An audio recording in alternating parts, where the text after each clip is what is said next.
say now okay say he's needed a nakra. I don't know anga no not. Ne manual.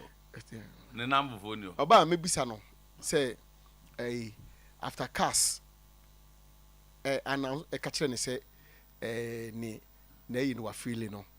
How did he take it? Otienti buzambe ko ba na so dey so. Say you say you disqualify na yam na contest bi wo FA presidential elections no or cast say cast ni na sema no. Na cast able to go here.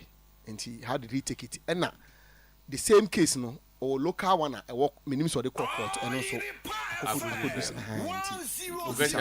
then the next question maybe say the ambition to lead Ghana football, does it still hold, or the fact that we failed twice, abandon that ambition, And now she say, then I didn't know you asked in a Juma way, and maybe so. I know if I am going, maybe so.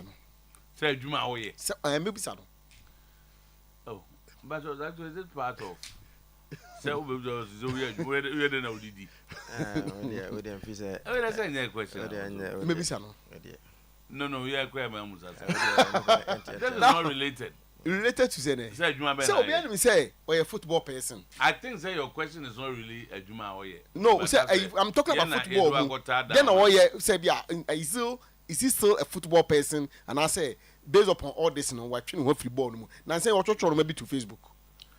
And they read my who didn't mean to me and a football no crowd on my bread and I make me focus on the grassroots. The question is whether he's still doing football. So what is he doing? Question here blog. What is he doing there? No more talk to Facebook. You can't ask it here. So yeah. So una no Tama and you to musanwa. Okay say. Na what you musa question happen. I mean the musa. So okay say. Umusan say. What is he doing in football there? That is papa. Na say we make want. But okay say. O ti ko to Facebook and Erade okun ya meku o. Okun ya wo so mo bisa. Okun de mi ti mi ku o. Baba kuma eso ya no. Eno ya de owe. Eso ya no. Okun de mi ti mi ku o. Baba kuma mi. Eso ya. Okun de mi ti mi ku no. Na di asem na ato. Now ka say dey na oye dia. O to dey na oye mamusa. Oye dey na oye. Na mi ti radio si. Boss, Ebia. Now radio so dey oye. Radio so dey na. Boss, me deputy response. Me deputy response. We dey me kana asem. Bia no opeso busa say after life after football. Ni na ka ho bi e be busa. O pa ba say question. Asa wa say rukura. O te life after football. So I know football no. On the active set first now no any interview was to be active and confirm difference. Now he's in different life after football there is already time football. Oh, say no say football. Is that no pay am me one san wa ba. The way dey say man am me one san wa ba. What is your the special is no flash. What is more definition of the danger question? Is there now danger question? Because baba definition of is not into active football. Mentia say because Adam Mufi say football no say onya botre active football no entre say we GF adwuma na say one na we Premier League adwuma football no even the grassroots no more even na teams to be no class enya one na na say kwati say no beto waton na won the clubs to be no the obi and now so was it there question the also okumintimi nko na we na you na question to Facebook so okumintimi nko na baba kuma me zaro and now say Erade mama ho dem pan kokon ya so betima kwan kan ko kan tell Erade so mekuma anza nti anyu bi ho na tama unti san no da okun de mintimi nko baba kuma me Erade oh mama so ya nyom so obi anti san no da matida minim na to e but nyum ho sa oh tama anyu en ko fo committee de nyina bra boss oba busa na say we mama one ne boss no on say one president chi omo time no na sports minister ba ko na me ka say omo tough time pa any lantive on that point me kai Ghana Uganda e o tamale na World Cup qualifier yent man qualify enei with the football na be wo sisia with the FA no obe press NDC aban no e be appoint ni lantive say omo sports minister na me question me person wo say na oba question ya me pa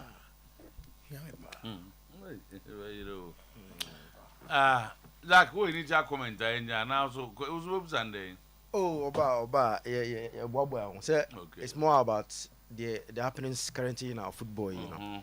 And you be whether or bet me am also continue or teach you know what is he seeing say affect young football because looks like everything we be a almost be na Diego whether or teach you know is seeing what solutions be of his a bit me aboama football now and I say so your friend is on quickly any initial comments kakana Zach and Ramorin so say oh yes unse but that's also only 9 players unsellable. Yes, that's it. The rest are sellable. No, and the sellable ones include the captain himself and Garnacho.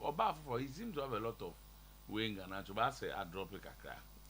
I think player was shining the most should be Ahmad. Yeah, Ahmad is the Ahmad has been a star, but this guy is also doing well. It's improving. All I know.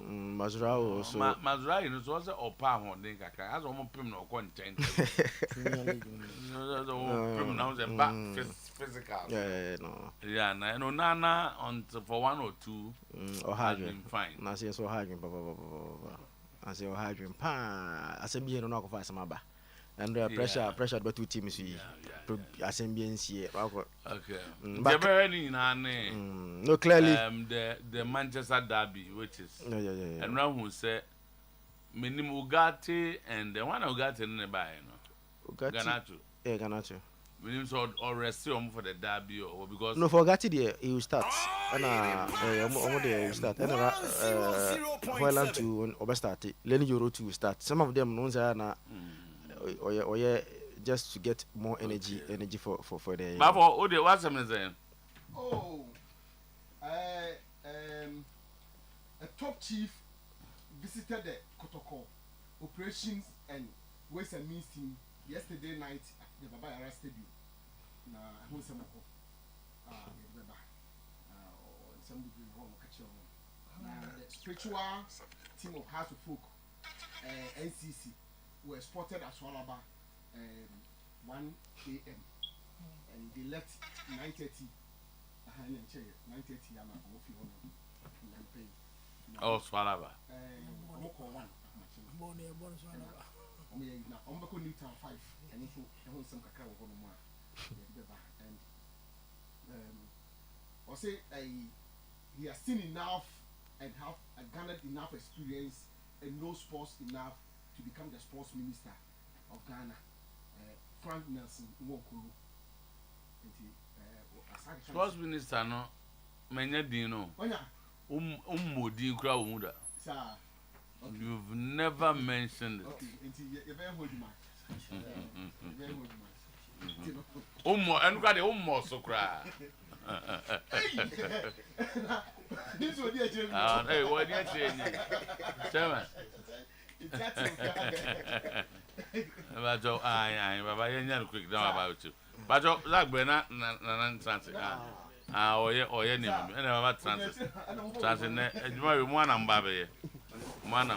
okay, so it's 9:57. Avia hair collection. Omunka Boni Guso Airborne one say. I feel a man better week. Now there's going to be a big week fair. 2024. A war. Ratri Park. Echname Mindana Kwasia, that's 6 a.m. to 7 p.m. And a Jumedi and Eco. Now the 10 say, Oba Avia hair. Your quality and affordable wigs from across the world. Over 300,000 plus hair and beauty products. And the Diabo Kumasi, Ratri Park, Eberton. You were ready to wear wig caps. Raw hair, Nanaman Kwatini, raw hair bundles, hair accessories and tools, hair cosmetics, body splash and perfumes, and a bone straight bundles. Saturday 14th, Kopim Sunday 15th, Ratri Park 6 a.m. to 7 Memen in a young Congo week. Nempa Maya Dofo. Ya either nom yen kanchima and Yakudum Guamo, nom Hunya Brunya 0201 181 as I make a yaman and mamma and mamma, a man and Gotoma, man be common dear, by mamma and your number. Nefri boots are wake aboard 0201 181 0267 464208 0267 464208 and I encore DK events Legacy Nights in Basso, Abrantia, Machi de Day. Amachi de Batonium on the 29th of Kumasi, Mecklin Hotel, Kwabna Bar, Kuswe Japoma, Oyerepa Sakofinti, Stone Boy, our Mecklin Hotel on Sunday, 29th December 2024, 6 p.m. till you drop. Regular ticket at 300 cedis, VIP is 400, and couple. Ya chair couple no more bar ni bema ni oba 500 cedis mo kambo na mo bar. The number you never thought tickets is here star 713 star 33 star 20 hash star 713 star 33 star 20 hash. Number no 0550 799 375 0550 799 375 0599 913 555 0599 913 555. Minimum for about hospital, Dr. Time, that's so. CM Fast 72 and him. We are the only hospital. Young Kwana Oba, Yadim Reto Yari so. This idea will woo Nipo whom be a fan brea say. Oh, Kumasi Buakwa Chumago. And I say Accra Pukwase Maira Nanwan no. Your number is 0244 774282 0500 727215 0500 727215. Yes, na tactical. Very, very tactical. Because number say non do pepe. And I'm saying komo yase. Non do na but no benum so anum kangen alkaline. Kangen and magic drinking water. Alkaline water. Ensure you be an papa. Onum kangen and there be a hoarding. A protective organs, no body temperature is fine. Na fi heart, liver, kidney, ni adi na. Onum kangen ensure out tire young. When you know when you're young still. Sanity, they be a very strong, fit and kicking. Yeah, no per kanji. Your number is 0241 449191. 0241 449191. Afi, Minsha say name in common. You know, Rebbe didn't come out. Orano, your friend George, Questia free. Sa papa, maybe a chum. One at the chief of staff title by Ghana. Your chief of staff are known, and I'm on for. And so, I say, me chief of staff. Then your official title. But many is a real football for no. Omo Emre Numa's official title, yeah, I don't know that one. But he's a former president of the Ghana Football Association, vice president of the Ghana Football Association. Orane is a common Twaba Manamania president 2 times, and Tentam, and ne onam him. Bafo was say, Nan no coach radio Facebook say, a radiate master mammy. And you know, say, they have what's it? Okui mean to me, Brabeku, mammy. Okay, a radio quid, dear mean to me. On the Buffalo trying to tree. What the Buffalo? Or John saying. Tawa, you be in the free say Unimre and Rana. Your class no baby, Unimre was saying crying. Who could in the Jumanti, a bear say and be doing Comoca Crabby Chief. Yamo Aquaba.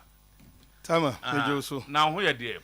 Ah, yes, I don't know. You watch it. Papa. Now obey ye be Kumasi, and I say, O Diana Duba. Ah, Tama, the kind, I mean, far in Chakasia. Na me mamu nyina afishapa say you December yes na me nka se me mama abaso okay ene djuma pa mo ye that's Kumasi ha me kan da bi me nka Kumasi o se me ka Ghana nyina radio station ba ko a pampan na akwachiri nanu na me nam krampate mo na akwa bi ka kire me se onu se sports on the Kumasi nkwa na otio na me ya aden also Kumasi for no yade Kumasi for no yes sports it na just say obobo stations na say edibam selection fire selection fire it na yes yet na TV no so abeka ho nti enei no TV no so abeka ho nti no ama ba bia twini ya na just say woda so na just say wo hwe nti me mama waso ni djuma pa mo ye ma Ghana sports na me nka say de ade me be pie ha anopei de enura me be sin kwaye ye papa ba ko Dr. Keke Sapon. Oh, okay. Say ne ba otosumie no efrim. Nti me be sin ko obeposo. Me kwaye wo obeposo. Nti nura me duru ana de asa. Na o say ya, me pe ba bi di me tito na anopei. Me to aso konkran ko di me djuma. Ba nan na nura na kiesenka. Me nya ya anka ne no. Me home na. Okay. Bi a me da kra so masa home na kwesi ada ya go ni has so ma me koto me sha ho ba bi sha doctor ayi kwamba nu akwo ayi na se ma me ka je ni se o meba no Saturday but so mentimi anti o say me to nkraman say dog e bia mentimi amba tama ya ho ye fine bibia okay enter obar me nim se na waso radio na wo so a una wutie kakra samene manyesa I am so some we come na hari kansim but na obar na wutie kakra bi okay and a message every okay bafo busa won se ma beso busa panyi na am say nemre no o si swa na wedi kan be nti busa na afa echi but me busa ni nyina na on church na say one after the other nti manza na say busa ma ayi ka we busa no public they o send the answer ma me phone say hey na amanza sa That be right. Enti yenyai. Okay. That be yenyai. What's your mama for?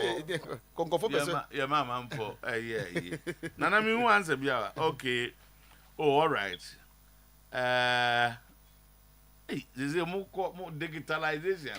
Question na you busan ha no man answer no ade so. But also answer hana. Amam for say. Baba fe busan answer ni bi. Enti no dedi kan no. Mina minim say ye disqualify no bra okopa fi president aye no okocas cast me say verdict ni by na say wentimi answer CD na de to so biem no minim say okọ Ghana court nso so ni cast de ndie mi bisa ne say e ba ne say answer CD no send of far no na de o court no so summary no e ho asem tisen okay then na say mi hu say ochocho no magu Facebook do bia wo say ohia Yankopon ho odin na ode akon be no me hu se o se opese o ye grassroots football na stage be no ye hin na o ye wo project no etisen oda so e wo enisuade hu na say e se opese da achi bi oto aso na Ghana Football Association president no ekunya no kotena so ana for now no okay when questions some are coming on Facebook enti mepese ya ne bi we ba chi na corridor so timbato me kan na watrato we say Eric Manu say I want the team to ask him if he's thinking about becoming CEO of Kotoko anytime soon. Okay. I know your question back kwa ba nti o answer are ready ask and when it and mini question. Okay. Mini question. Taiwa me da say the kind of him say 2023 me offer me who say me contest for the FA position. Now proud to say me contest niema bebre ni sisi here, some of which we were privy to, but ya football for idea na ye ni ye bepe say e be yusu emra no e dia ye adwuma e dia na ye hu ye obeka ye proud to your main congress no a supporter of Georgia Free, and to be specific, Ora Abu Salam Club, new to be as he wrote to the FA. A kind near me be a full say or say, ye, Crown Sana Yako Congress. And which ye issue statement, a kind say, clubs number 2 abano. Ora Keto Kriku, Amayedi, and Krata di Kako, Munina, Wamo, the Braina, and also no dada. Even before Yebe open nomination. These things were things that, but still I decided, say, well, once we are going to fight an incumbent there, some of these things is expected. Inti emfaho, Yebe di OCA. We went round seeking endorsement. By time wa ya open nomination, emrano maya who can see your clubs no or kubusa say, and to us we had more than enough endorsement. So among the endorsement was one club, Victory Club Warriors. Ni rano no ni Ghana no abrochri. Into a place call. I personally placed the call and also me call Ura Jeffrey Asari Ho. Semi wokumasi in Kwadia because now we have gone to Doma and Ko Nieba now endorse. Knowing the person I'm talking to and knowing Jeff that we've stayed in the same house for so many years and all that, Now I felt that I was safe. What you say? In fact, we had even Techima 11 Wonders. Honestly, I endorse you and cry over. And for us, we look at clubs, near who said, dear, he na force away dear. Yahoo didn't wo ye ginidi, ye bet me. So we listed them and then we send it as per what the statutes say. Now, Adiaba ku esi ya minka da. Minka ne ewo fidios. Minka obaby ada. And he say, when I appear before the vetting committee. Before I appear before the vetting committee. Now you catch them and say, on my meeting, say George co-race we are baby tickets. They should find a way to disqualify me. Okay. So when I appear before the vetting committee, there were 4 against me. Petitions against me. 4. The first one was and some are very, very funny. Me can't show them. The first one was usane text message bi koma ora kwesi nyantechiana. That was the petition against me. But I say usane text message bi koma ora kwesi nyantechiana. Petitions no back no. The tosu mienu. Yesi bofa kwata no. Omo ye bibi amo akomo 100,000 10,000 cedis yampa na. The tosu miensa.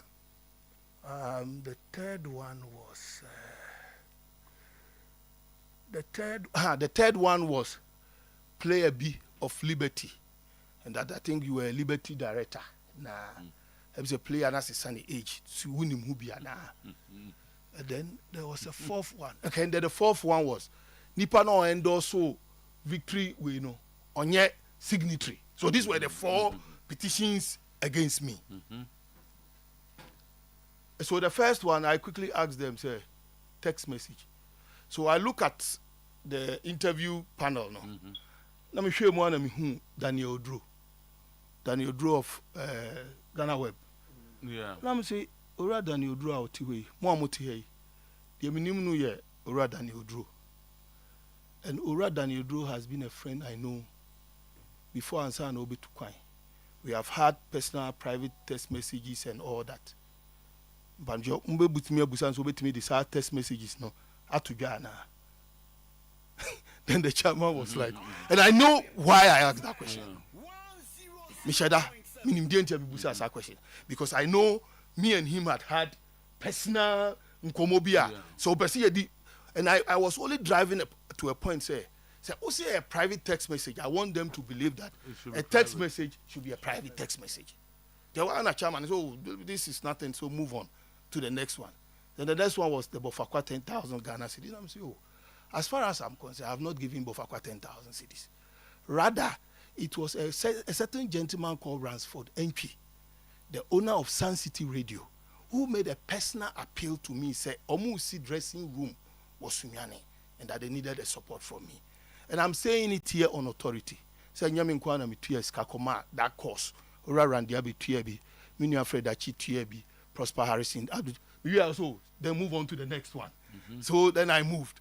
Then the third one, Mikajo said, first of all, as far as I'm concerned, I'm not the director of Liberty Professional. As at the time I was contesting that election. As at the time I was contesting the election, I have moved on from Liberty and I'm no more with Liberty. And so anything related to Liberty, then the fourth one, which was the one on Victory Club Warriors. Now I explained. Said, Mr. Chairman, we know that some of these things can happen in our football. So it is not for nothing. So when we are doing an endorsement, we do over. So that say, even Bako, a fault here, you can replace it with a 6th one. Because then we have done a 6th one, which is 11 wonders. Then the chairman said, no. We have provided 5 spaces. So let me see, Mr. Chairman. As far as I'm concerned, I have been involved with Ghana football elections since 2005. Even the days of Kwesi Nyantechi, when it was 10, yet me 20 endorsement. In my last election, I had more. The one that your friend is saying, 2019, the after all, you won 5, and I'm giving you more. I've given more. So what are you talking about? So if you feel that the one a defector, add the other one. I say no. We are only dealing with the one in the 5 space. That's okay. Go ahead. But as far as I'm concerned, I have fulfilled the requirement. The order makers, Mr. Chairman, let me say this on authority. Before coming here, I was told, and I'm being specific, I listened to Asempa, and Wallace of Asempa FM has said that even before George gets there, he will be disqualified. Now the chairman look at other members and say, are you serious? I'm saying yes. You sure you've heard before? I'm saying yes. It's already in the airwaves. You can check, do your checks. I'm aware that you have prepared to disqualify me before coming here. So me, I submit what I'm supposed to do, and then I left. So this was what transpired in there. Now, when I got out, I realized they were in for the disqualification. So I'd also prepared on 2 folds to stop the election and to go to CAS. Okay. You understand what I'm saying? Yeah. I had 2 options available to me to stop the me were akonya mienu. Yeah. Sebi stop election no and I say meko CAS. So I did some consultation. What you say? Now, what I realized is say who football more. Who be here so the football mbra be ejuma. And especially someone who is seeking to lead the football association. You want to be seen as somebody who is applying the law to the latter. So me and Kasa and I'm afraid lawyers they say, hold on. Now ye exhaust the football channels no. Now you understand say the cars who operate no. Say okwa enye nimu ya na obenya. It is the reason why in the past for person the injunction beto so no. And even in other jurisdiction in Kenya in a man for court still even though emrano makwan say court people still go because onim say by the time one cars ruling in emrano. Now remember that when they also disqualify me may appeal it. Remember that I had that option also. Inti me imagine say me train omo disqualify me I make appeal. So when they disqualify me I appealed against the decision. Now, you know what was very interesting. When I appealed against the decision and the ruling came, I look at the composition of the appeal committee members. Time I would tell you, when I appealed and the decision came, I look at the composition of the appeal committee members. And when I look, because you see, the appeal, a certain number, I'll bet me choose about 5 to go and sit on. Yeah. The person is either Ket's classmate or Prosper's classmate. Or good friend, Nkalabrem good friend. These were the members, composition. And if unim said the mratia, unya kwa appeal na ulusua. Ewo ye football more. Uni baby akobi. Otiase. Now when the case go to CAS and so because you've lost in the first case and then gone to appeal, and it is almost 10% chances of winning the case being overturned. But still, I wanted to go through the due process. Whatever the outcome is now, Mukane saying, Abeye Emra, and Abeye Sabiet, to say, Memon, to say, MPP went to Supreme Court in 2012. But decision no boam NDC went to court in 2020. But decision no a boam prepare against the future. So the decision of going to CAS was not necessarily to win, but also to get what the ruling will come out and what the ruling will be from CAS. What you say? And Mimi will be in life. And it answers Harry's question whether I will go or not. We have a political landscape here, we are. And Akufo-Addo yes obey the president no. Odika ko start wo MPP primaries amfa. Odika ko start wo MPP primaries against President Akufo amfa. Unya mandate no so no or try against the late President Mills amfa. Or try against President Mahama Amfa, but he eventually became president. When His Excellency President-elect, President Mahama, Owini or try so Okobiono. In 2016, Samfa. In 2020, Samfa. But in 2024, he's now the president-elect. It is sometimes Nyankopo Nankasa Omra Washishamu Bia. In this Umren Sonya, Yamunyami Sombo. Correct. And Yatiwa, a one comedian. Samuel Suna say, Yamin Shishaya. To us, you born to offer, never say never. Never say never. Be a bit messy. Be a bit messy. I hope I've answered. Now, Mammy family, you know, okay, so me obia. Oh, Kontokwabi. Me Kontokwabi pa. Kasiepa. Football. Oh, football munto papa. Okay. Now, I see me football for no. Bebrena, and especially I'm being specific in my kind of words I make you in there, and I'm not actually too much angry about club owners, but people who represent club owners. Into today and the subsequent days, I'll carry my fight to the club owners. Say, wo una we Oyerepa FC. Now offer Harry say onya me Accra rep or me CEO. He must be seen as doing the wish of Wu Otuo. Now, many a times, what is happening in our football is Obi oha enye se onu na eyi sika nti say o take decision that way ebenya effect on the club na ondwen ho. Timer. Ebeye den beye nwanwa say yeti hey. Minim kra no. In the year 2005, Ura Kwesi Nyantakyi beye FA president. A move from an old order and an old structure where a government appoints somebody to become the FA president. Ye move and ye bar a democratically elected area. Yenya clubs ni ye wo tumi ni ye ko chusu leader. Ura Kwesi Nyantakyi beye FA president. In 2006 ye call World Cup. Ye call World Cup no. Ura Kwesi Nyantakyi hu say your football ye be develop na, we need to develop it from the grassroots. And who are our direct representative from the grassroots is the Regional Football Association chairman. Ndidi he tabled it before the Executive Council. Say, I was see a top pickups. Emma Regional Football Association chairman in all the 10 regions.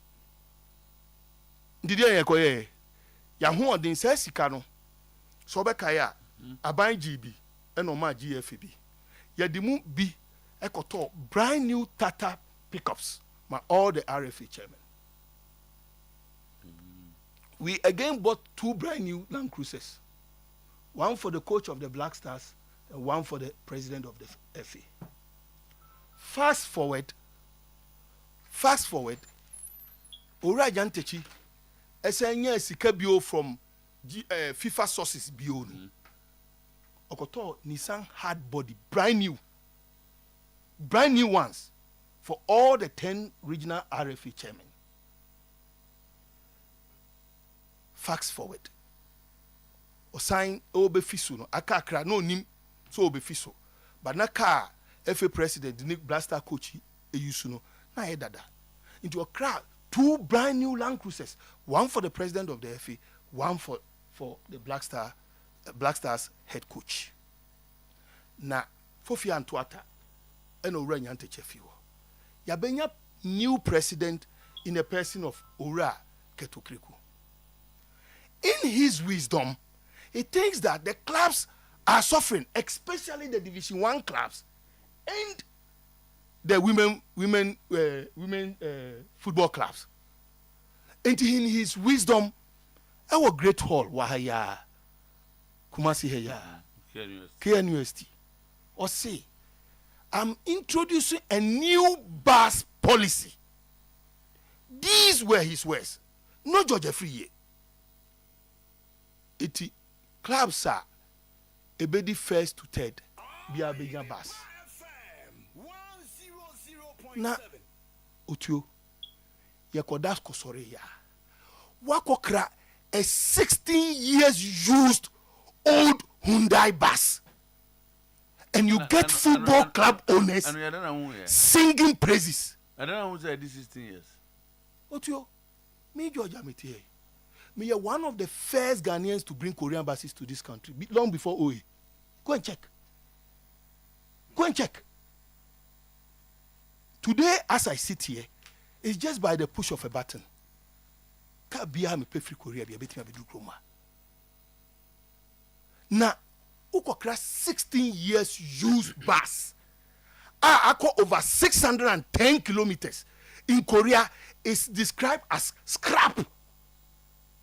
No, the break clubs near Kokan. You get club officials defending this. And this is where I said, say me expose us how rot way. Now football forces say anamupa. Yeah, there we don't belong here. Yeah, be there, we can't continue this. You cannot go and buy a bus that is 16 years used in Korea. Now, you are talking of own young Ghana for no mistake. I say when you are setting a trap, a death trap from Kofobima, you you get people, and you are talking about people that are supposed to know better. Woman defended this. Now I listened to Nana Kwame Dankwa. Kotoko, the position there. They say United. But as far as I know, Nana Kwame Dankwa umfi Kotoko, NCC something, and then Okowu general manager claiming that. Oh yeah, Bas na says Accra Sports Stadium. Oh, you do this. Na Bas ni dey na yedi ma ya na da mu kofa ho for form there. Accra Sports Stadium one and the battery tito of him. Battery crane. Ni exhaust tito any masu alajo chom.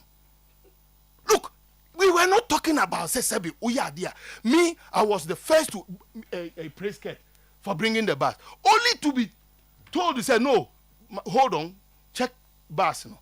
I drove to Yakubu's house, inspected the bus, took the chassis number, took the engine number, sent it to Korea, got the details of the bus. In fact, timer, bus ni bedu kromuha, ye bus ni pay free temahabo 29th of August 2024. August. 29th of August 2024, the bus were out of Temahabo. 4 months, na bus ne gui. Wako se sam tontrunwa, na wo so. Usemayenka.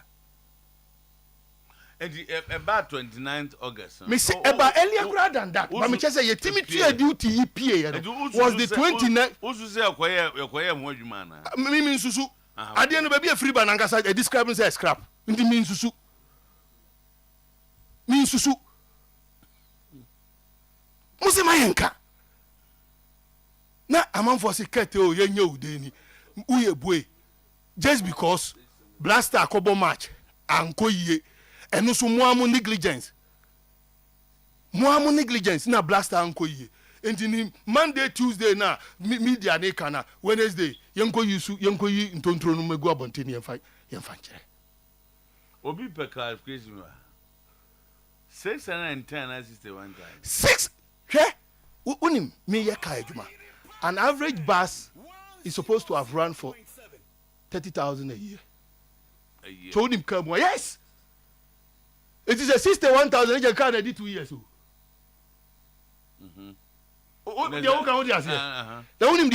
So a cardinal we can rewind the speedometer. And who rewind there baby I bet you added the origin. Into one rewind there see 61,000. But I know from the origin at 610,000. Because a 16 years use.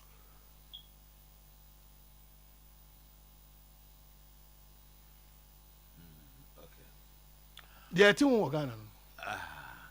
And where as a more of deception rather than fraud, because Matoka Metuane BBI won't be fraud won't be. Go and check the documentation of they had to change the you to read 10 years when in actual fact it's 16 years. That is a serious allegation. Na someone say me nkasa keke. I have my facts. That what was changed. They are normal sign. We ya buso mom ton cars no. Then man just say most they are no business sign. Well, car bia or chassis number. Mhm. Chassis number the year of make no. Ube utime hu no baby bebre. Ebi kra wo seat belt ni nchen. Ebi wo car no ni ubie bonnet no so ayatro ho. Ebi wo but the easiest way obetimi dey determine ufa chassis number ni engine number no be hu their actual age. Freka de lebia.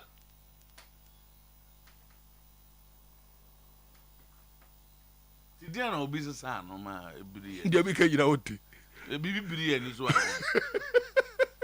Because they wanted to avoid penalty. Car more than 10 years for her, it attracts penalty. It is a 1 year penalty a certain percentage. A cut 2, 3, 4, 5, 6.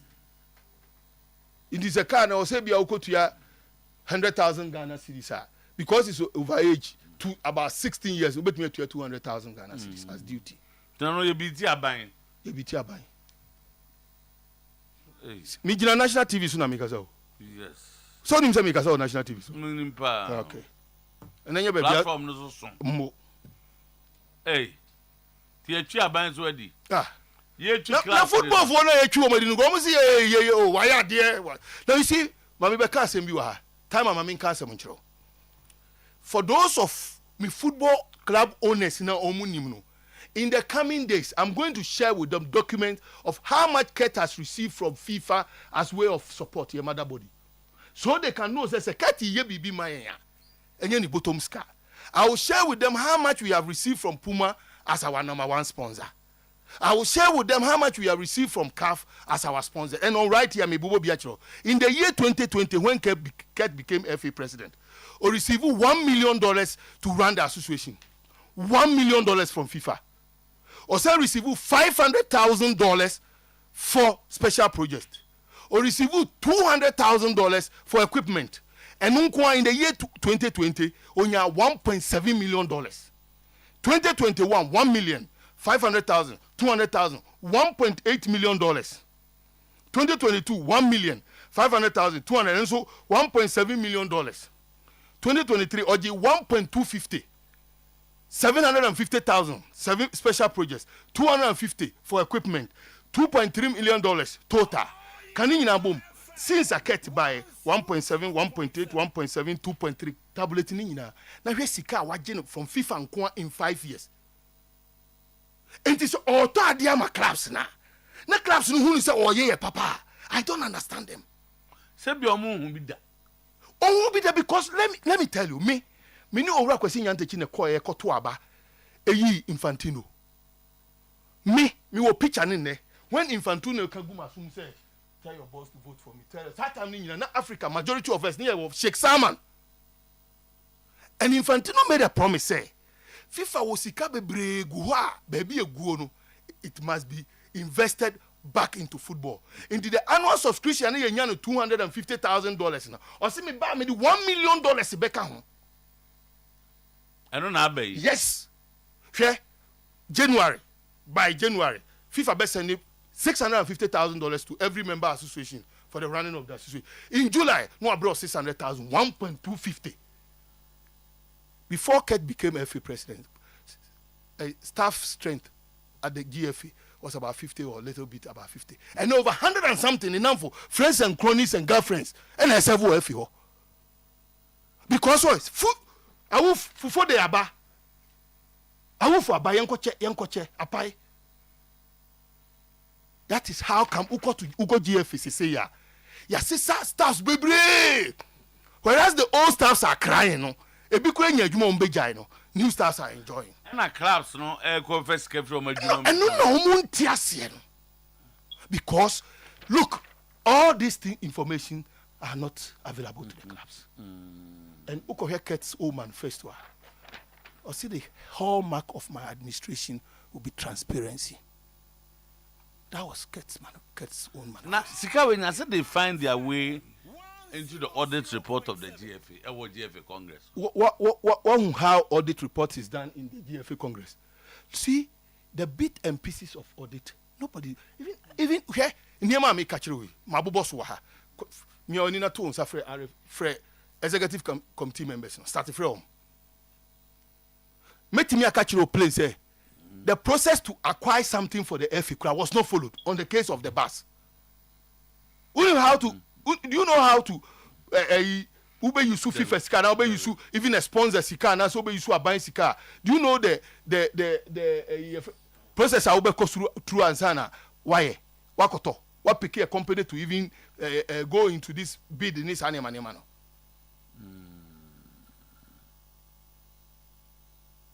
Okay. As we speak, go to the FA website in June. I'ma publish it. Some person will talk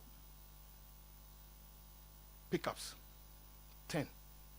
Some, I think 4 vehicles. I'm quite sure I can find it and pull it for you. Or follow the proper procedure, no? Because Oko Yusu FIFA Forward Fund. It is possible we use Puma funds for this. But when you use Puma funds, remember, the Puma sponsorship is for the national team. And the national team belongs to the people of Ghana. And procurement procedures must be applied. So the government yes. You know, a BD for government project. So I know. Until they will show us the procurement procedures omu use here and to omu timiko to 16 years use bus mine, they will prove it to us. Wow. All right, so it's 10:35. Our guest has been George every year. Zach, Chief, no. Yeah, go. Are you questioning? I take 35 minutes.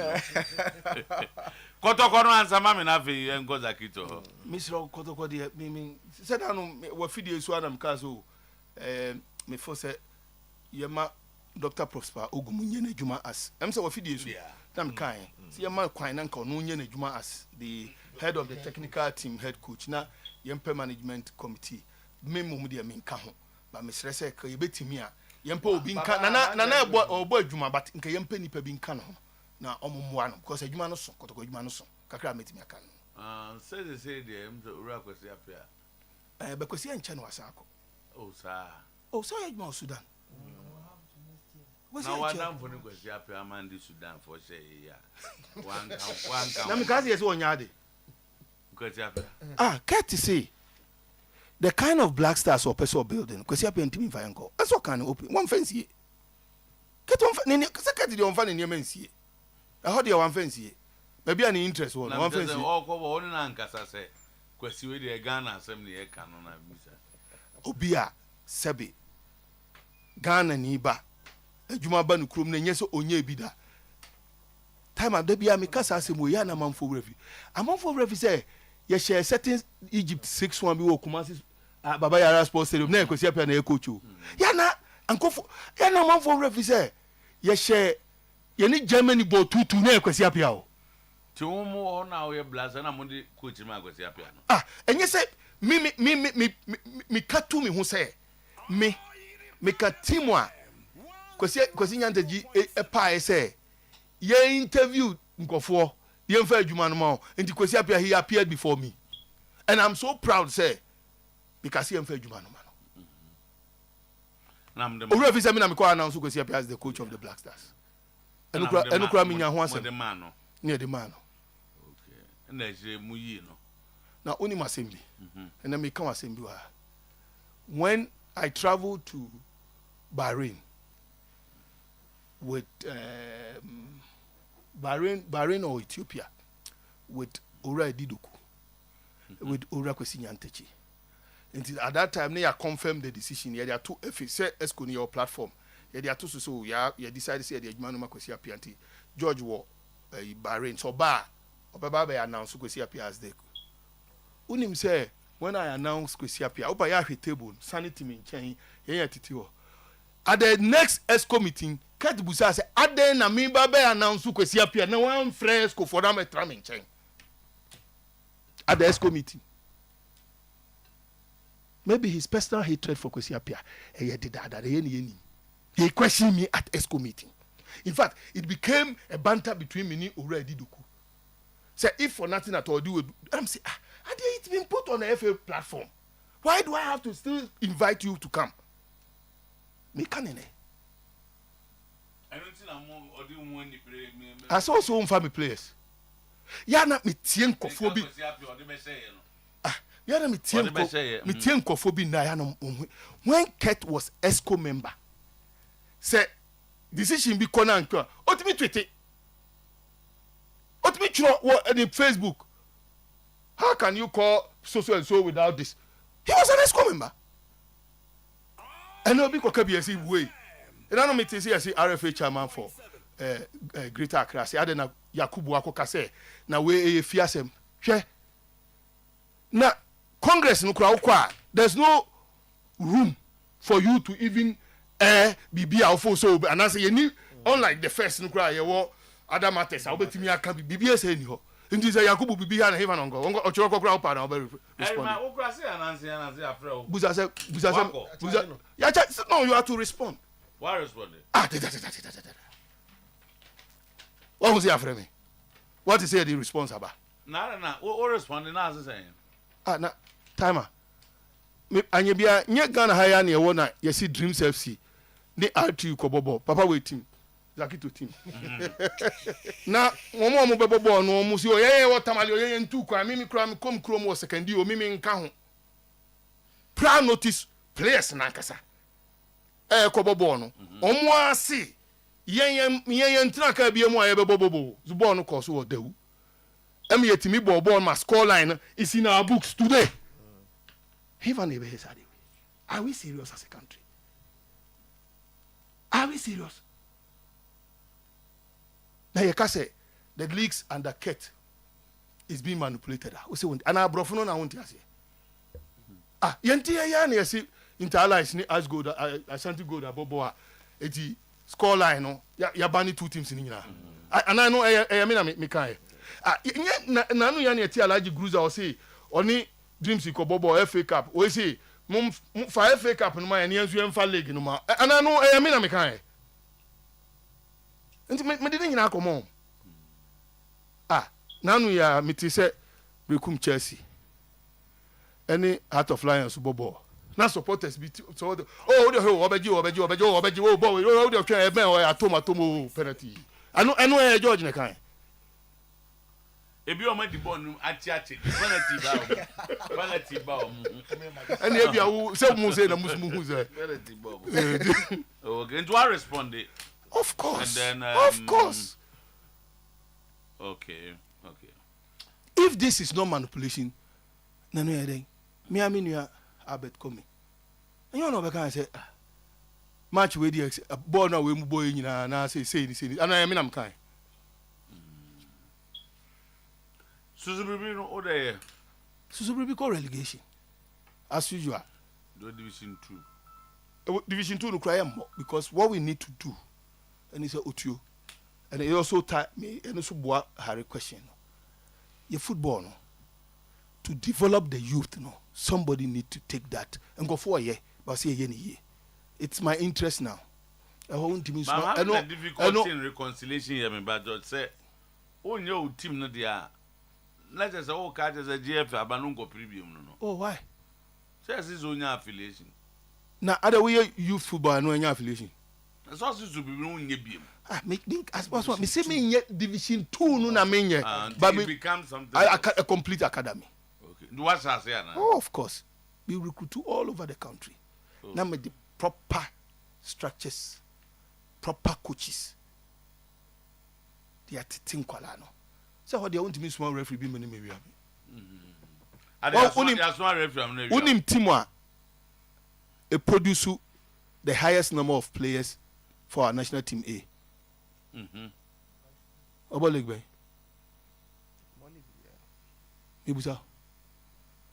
He makes the highest sales in terms of players transfer.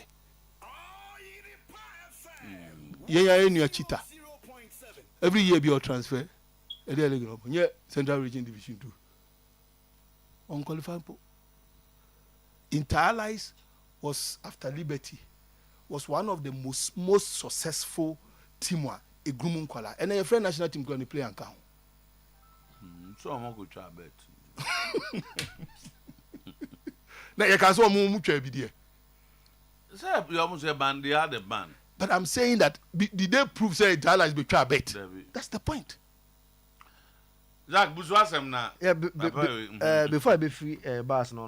Na if you for na day bus omoto bus ba could be 500 based on omo 575,000 Ghana cedis. 575,000 Ghana. Yeah, that is 575,000. Yeah, Ghana cedis. George Boa me say if yes sana onuhwe mu no sana ti ana say where that thought deal with 575,000 Ghana cedis. Opese me boa a Toyota Coaster of 2019 18 obetumi anya $19,000. Why would you buy? I'm talking of Toyota. Pardon my bias because we are Japanese. A Toyota Coaster. Why would you want to buy? Said the baby. Some catch up say. What's in your mouth today?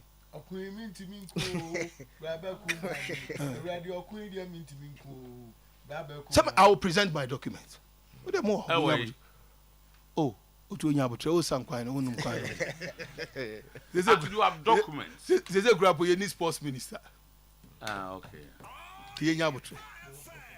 Oh, now sports minister. Sports minister. We'll be a baby didn't it affair. Is there any sports? Ah, Massa. Any sports? Monya coin, I'm Monzo mono pesa mono. I'm feeling coins when you grandma. Zach, after now, we're going to buy 575 cities. Yes, yes. I'm on 575,000 Ghana cedis. Last time I would any dollars difference, and I was each. But what is the difference?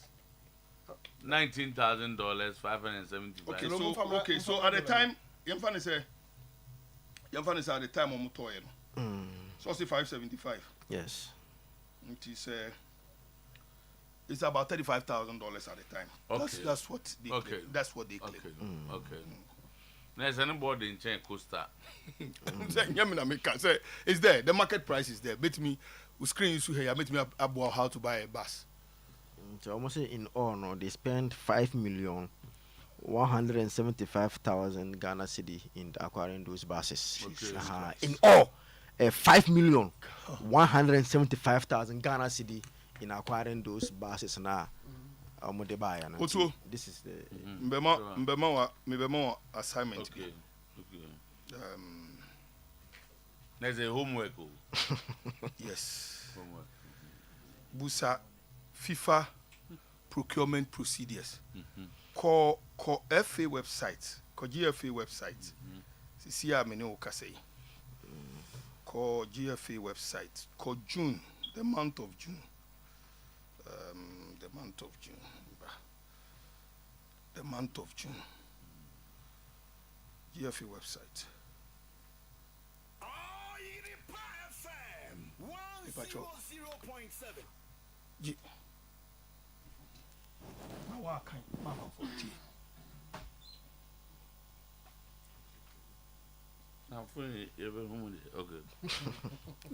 Sami be ma ana o me ma.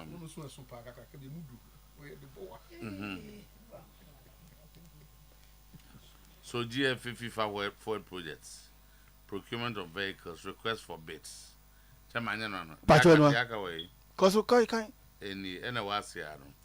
Country Ghana, I never be a country. Pacho kai. Name of project GFA FIFA forward projects in Ghana for grassroots and youth football development. Contract, the procurement of vehicles. Reference number GFA. Okay, but chairman, GFA. Introduction. The Ghana Football Association is the umbrella organization for all football clubs and other interest groups in Ghana. The GFA is responsible for overseeing, promoting, and developing Ghana football at all levels, from grassroots through to the professional game. The Federation of International Football, so FIFA, has allocated funds to the GFA through its forward program to purchase vehicles for grassroots and youth football development in Ghana. Consequently, the GFA hereby invites interested, eligible, reputable, and competent contractors, bidders to bid for the execution of the project below. 1. 4x4 double cabin pickup vehicles. Quantity 12 units. Destination GFA head office Accra. Delivery period in 14 weeks. 2. Saloon vehicles 4 units. GFA headquarters head office Accra 14 weeks. Tendering will be conducted through the open procedure, which means that any interested party can submit a tender. Scope of work. The scope of the works entails the purchase of brand new vehicles. The scope of the works entails the purchase of brand new vehicles, namely 12 4x4 double pickup vehicles and 4 saloon vehicles to aid in grassroots and youth football development. Eligibility requirements. Interested and competent companies wishing to carry out this project are required to submit the following documents, which will be subjected to verification by the GFA. Certificate of incorporation of company. Avoid evidence of company's income tax certification for the last 3 years. Evidence of filing of annual returns for the last 3 years. Evidence of social security and national insurance trust, SNIT compliance certificate, sworn affidavit disclosing that no partner, director has been convicted in any country for criminal offenses related to any fraudulent and corrupt practices or criminal misrepresentation or falsification of facts relating to any matter. That the company is not under receivership. We have normal procurement procedure. So Okay. so to Adia Wukai. Yes. The GFA is about to buy 10 pickup buses for a pickup Brand new for RFA chairman. 12. Sikano Odikotono, a FIFA forward funds. Yeah. And one of the requirement is what you have just read. Yeah. So I'm expecting the GFA, whichever funds they use for the buses, to produce this document for us. Whichever funds. So say, Inyamina Mikai, FNRC Bakubia 575. And then, you got 13, you got 9. Omsi Mano so de 4. Sebia Urefia, Mikao. Tianu 13. So you have to multiply 575 by 13. And do you know why the GFA who put this there? Kind. Where I have marked. Red. Do I highlight? Deals on. Anywhere. Samina unim phone one. We cookies. I accept all cookies. I have to accept first. Deals on WW Fabra. Flight to Istanbul. I'm a Flight to Istanbul. Not my hiring council or Ben on this on a camera for a headline. On the bro for a headline. Okay, any. Jump back when I'm being no name for but it's a bit I need an hour. What's what me? Okay, any. Where within the framework of forward FIFA Sikano so be use what? A member association uses services provided by parties such as companies, contractors, manufacturers, suppliers, and consultants for an amount of $50,000 or higher. The member association concerned must submit the cost estimate of at least 3 such parties to evidence of a competitive procurement process. For any contract involving a financial obligation by FIFA or for the member association of $300,000 or higher, a tender process must be conducted. Nti media me here bibia mfiri GF4. Dey me here say bus no sika na omo use no. Sika kro omo use ye no omo nkyere. Just like this. Whether they follow this process. Na mo koto na mo pray koto use bus. Bre ye ya. Omo fa me kyere. Was it 16 years? Media accept me want me documents. Okay. So when I'm petitioning, I will submit my Okay. Yeah, the NS have my questions so and go for some questions. Nana. You will say just 3 questions now for and 7 minutes time. Good on. That's more day crossing. You must start with me who be that. Now they can't know. No, not a bay, not a bay. We enjoy. Two stuff in the Ghana football and net is apart from the Ekeken. How do you see it? Black Stars, there are a few people who have been closer to the Black Stars more than you. What is happening? time up. No cry back up. Na ye wakonya after World Cup 2022 to organize ourselves very well and to position our football very well. Before the World Cup, me grantee interview, and I can say, me, I was against the appointment of Otuo-Acheampong for that stopgap coach, and I gave my reasons. My reasons were very simple. Senanka Otuo-Acheampong ye ready say oba for a long hauler, and kana many problem. But Okachire ye say oba for only the 2 matches. He made it known to us. And yes, be a wanka Okachire. And I mean making a case say obo sa matches in we are. Now our qualifier obeko World Cup. Ufri hoba because of say the pack nature of FIFA and CAF activities niti. Oba ya now obo AFCON qualifiers. O qualify pa o call la Côte d'Ivoire. Ufri hoba ya now obo World Cup qualifiers. Ubedru ya now obo AFCON qualifiers. Enti u a coach who sign for all this period. You can't any anumante. Any do to Dubai. And obe ball 2 matches no. And no nyamin chadi ye qualify. And no di call World Cup. And anye ye and obai no. So obekaya His Excellency Nana Dankwa Akufo-Addo kasi Otu. There was a video that I watched. Udru Ghana ye be kidnap so mo nyina mo bekaya. He was just trying to say that he wants him to stay to do the job. And yes, and see here. Oba o si there be. Ena ojae ho ekoy. Ene ye di adwuma no ma Chris shooting. Nka ba bia Chris shooting sukura akokoy na anye yi na nka ye wo plan be say okay, let's build for the future. He was more experienced than Otuo-Acheampong. O BBM. But ono ye pamon. E ma no koy. We swasa any man koi any kofa utubai. Now this is where I have a problem. Of all the coaches in the world, a man who said I'm not ready, I am not ready. O kopa de choso me coach ya. E dia na wo hu woni muntia na ye mu bi yenim. Yes, we may say Otuo-Acheampong e she Nigeria ma ye qualify. But Otuo, we shouldn't lose the sight say another fact say. Now the assistants were George Boateng and Chris Shooting and Didi Dramani. Now, if you look at this caliber of people behind him, advices now. It is possible that almost contribution can own a man. It may call a qualifier could do baby a drew.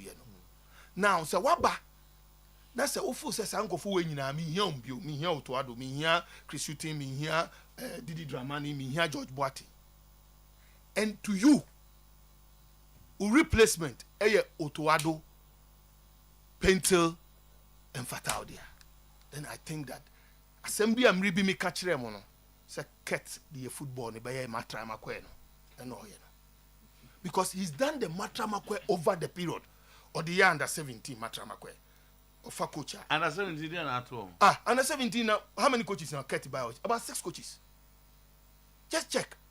But you cannot build a fair Otuo ube sidine.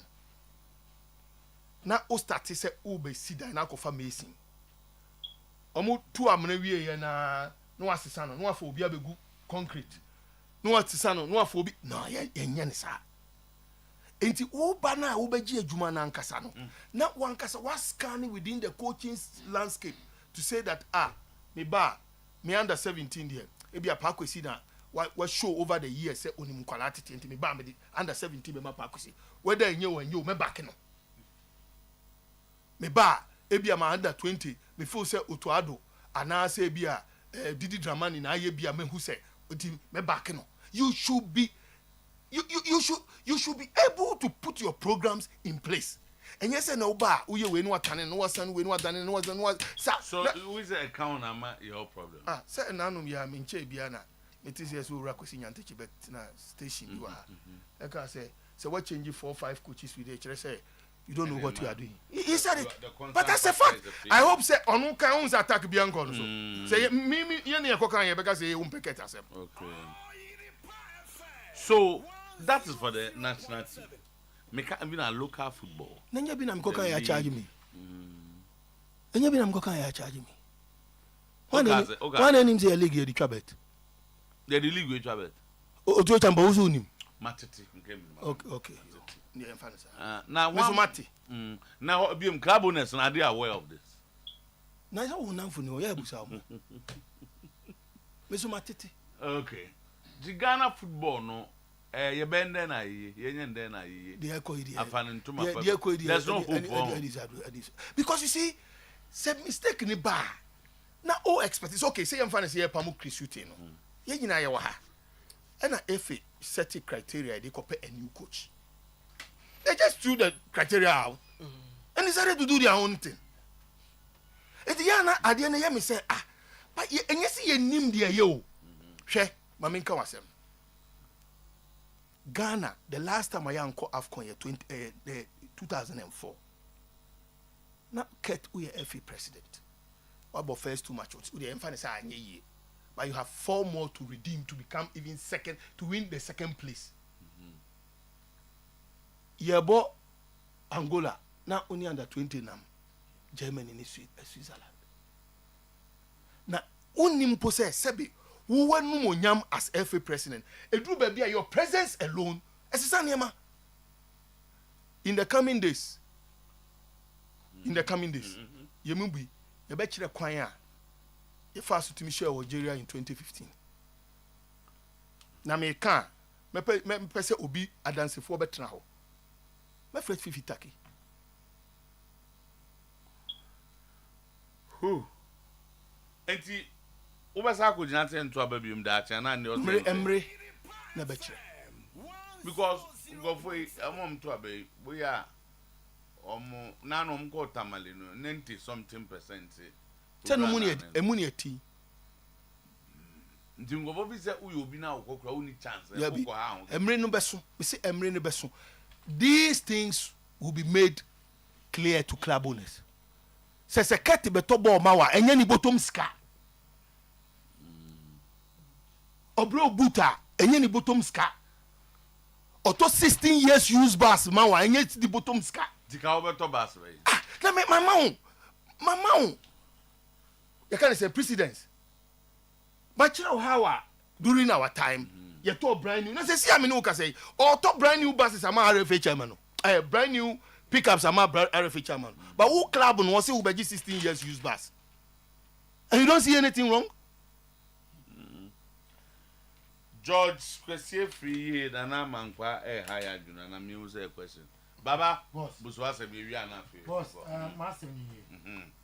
Aban sisa na minister bi na ho. Na nko no so wetim to FA president ifo. Me kai boss say omo time no so with uranya ntechi time no. Omo ye adwuma omo ne urani lanteva na po ye adwuma kakra.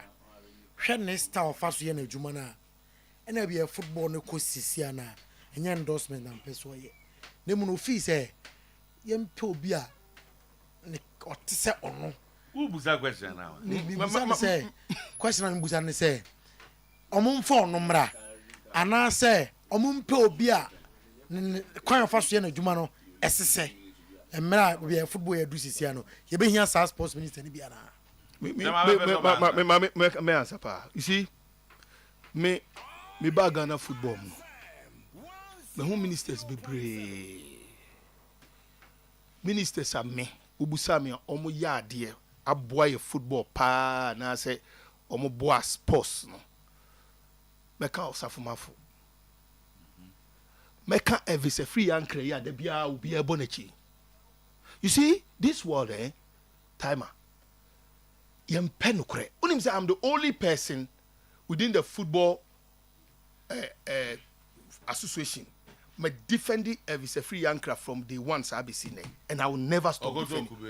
Hey, who told you that? You see, timer. We are one. No, can't to oh.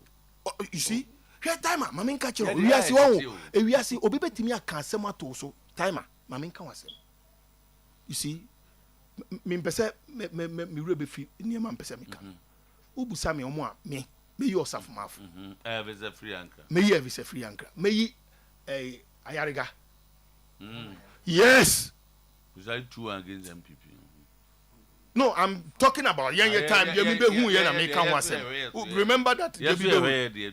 No, me who make catch. Of course, these are people I've worked closely with them. Okay. You know my problem with me and Nilante. Who say, oh yeah, you nipa bi wo ha you can say firebrand and I'm going to say. Who say, oh no, oh yeah, sports nipa me bobom the omo say na sports who can ministers ni nyina who can be or no yes sports person pa na Nilante. I'm sure you know that. Because Liberty no on this line Nantico recruit 2 players now. Now. Was a commentator before that. So Oka Obi on nim bupa. And to me, I think say because say on nim no bebre no, the name money be no overreacting. Honestly, if you ask me. But Ayariga on Kasao. But the say team ni here piano obenya. The team ni here piano when he knows nicely how to engage. So, and a knee banner. I said, there, Mimi Hunis, I said, I said, oh, say no banner now. If it's already yes. It you know now, man for and you must be Yanko lucky. The first meeting of the minister with GFA Executive Council. And I see George Free is my cousin. Kukuya is my best friend. He's like my brother. We slept on the same bed. Okay, can I say? And I'm for fire. At a point, you see George Grant leak information to Nilante. But then go for a ref, he say, when Nilante and Co invaded the GFA, when I'm court. I'm refi. It's just because Nilante Becca said George my cousin Antino, I'm for 5 time. So I'm telling you that me you sue me and Sawi. Me for Nilante count. Make you sue Ayariga. But I can tell you that any nipa me you within the NDC and boom you know. Me just so be our friends or me just sponsor by. So now the Elvis fan and is we are sure pass me sure say President Mama Fred Elvis say o me just sponsor because your excellency we dey mama but no thank you.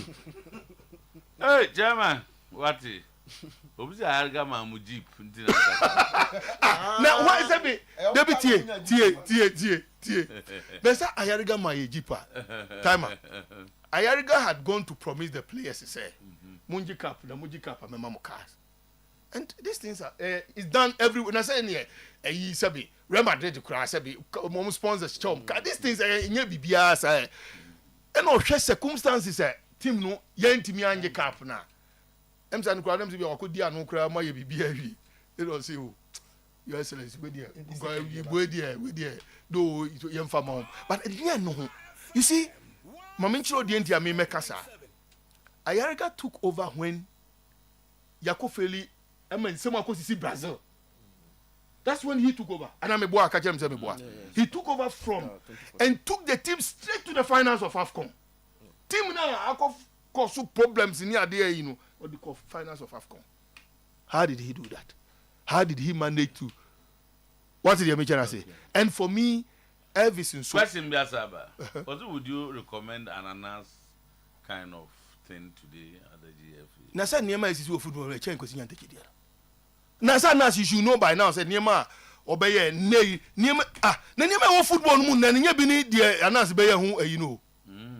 Of course Ezebe na woka no. So you welcome anything. Me say enyema say. Welcome me I'm not welcoming anybody because football for nankasa should be able to say ade anas na mbra nsa no won say de ekoso nye.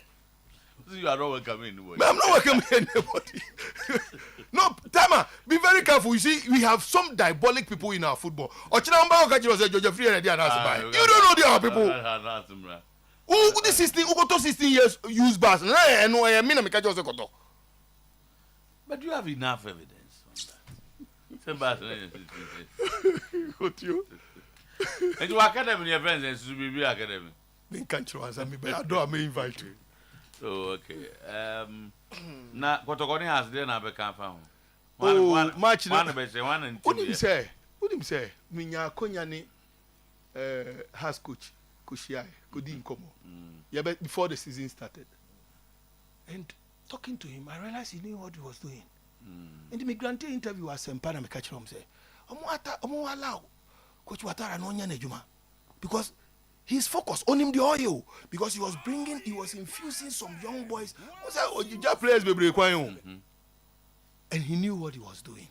And me can say, minim said Tobe or the backing of Tobe into Romunyano. The sounds on a maca. Me see Dr. Ogume started yan and Yamanko Yen. The same thing I become see Yano. Nemum Omundi Copono from management. No more money concentrated on the core duty as the coach. It will be an interesting. Final question, sir. And go for say minister for the bar. Sports minister not DFA for no Makumu. Namun pushila just near my said a bear, Modi idea qua or Moya no mass in Simon because yeah, make allegation with them allegation and go for it now. No cry yatity. I'm not confirming it to say a coefficient here. A buy $100,000. 100,000 omucha no makoma ministry ni bi any ministers ni ade wo ho ebi says here the point is that Timer when we say only minister na ekoye ejuma GF you know national teams na activities ni na she ministry na say the FA is holding it in trust for the people of Ghana. Inti me myself only minister be kwa juma na you cannot collaborate with him.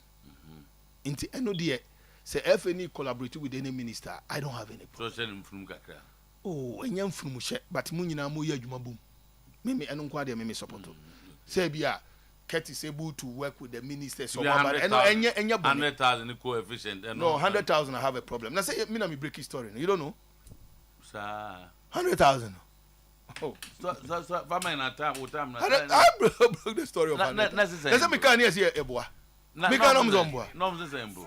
Oh, yeah, this can to amount accounts me na ni. No we jebi. Na me bi akọ. Sala ja ka kire mu di we nya me na make bi. Na say no mo na me buy o wa ori na ntati ko kan. Na ori na man for ori fi say ye wo ja me fe commission report still alive. Okay. When people mentioned that they had 20,000 and the man for 100,000. Next time, what is say you TS can cover Otuado from Dortmund. Send us assemble by the Bizay Ampa. Nayamba. Minimo. No what? Mati. Now is it possible? I don't know. No, Sebia, Sebia, Nuntin, and Jimmy Pamma for Biache, they say, oh, go for coach. Say, you see, when you show particular interest in something, people will want to investigate why. So you agree with those who want to investigate. A quarter to us will fast so two Mikako Park so for an equalizer. I mean, move it all. And yes, equalizer never qualifying to be here. You read that out. Now, equalizer nike kwa fast so two Mikako. Dingo for so more rest over show to patom. Oh, my boy, cry. Okay. George Freeze here with him. All right, Baba. So the way we know for you from Auntie, boss about electricals. That's right. I want to was here. Can your papa fear no? Go na can you be our partner? No, Koto, our boss about electricals. A chandelier light, corner light, wall light, garden light, LED light, open 3 watt copem, 24 watts. When some can be LED lights outdoor.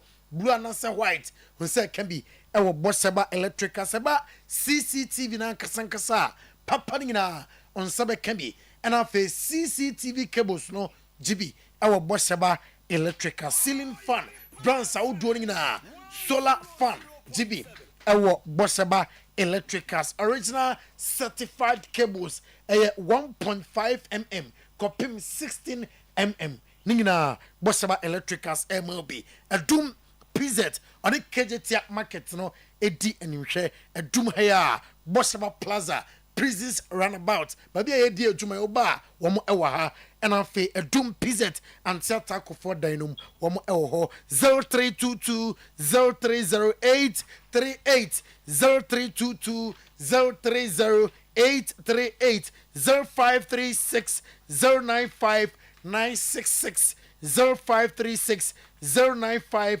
966 na wafrɛ bɔsɛba electricals high sense bronya yɛkɔdi yɛtɔ ne papa nyinaa ɛwɔ high sense deɛ nti a na meka high sense wɔn sɛm ɛkyerɛw ne sɛ ɔmo deɛ no yɛ papa yɛ prepared na yɛtɔ no uyu high sense nneɛma ɛwɔ wo dɛm a ɛntwe bebree nti fridges no gb ɛwɔ high sense ɔmo so yɛ washing machines ahodoɔ smartphones ahodoɔ rice cooker deɛ wode no amo no toffee high sense asuayɛ na ɛno no ɛntwɛw kanea no bebree kettle iron air fryer ne nyinaa ogb ɛwɔ high sense ɔmo asuayɛ okɔ takrade takwa mankesim sunyane ɔboase tɛtiman kumase hɔhɔi ɛhɔ nyinaa yɛwɔ showrooms and branches wɔ hɔ a obɛnya yɛne papa no bi ɛtumi atɔ 0302 5500 0302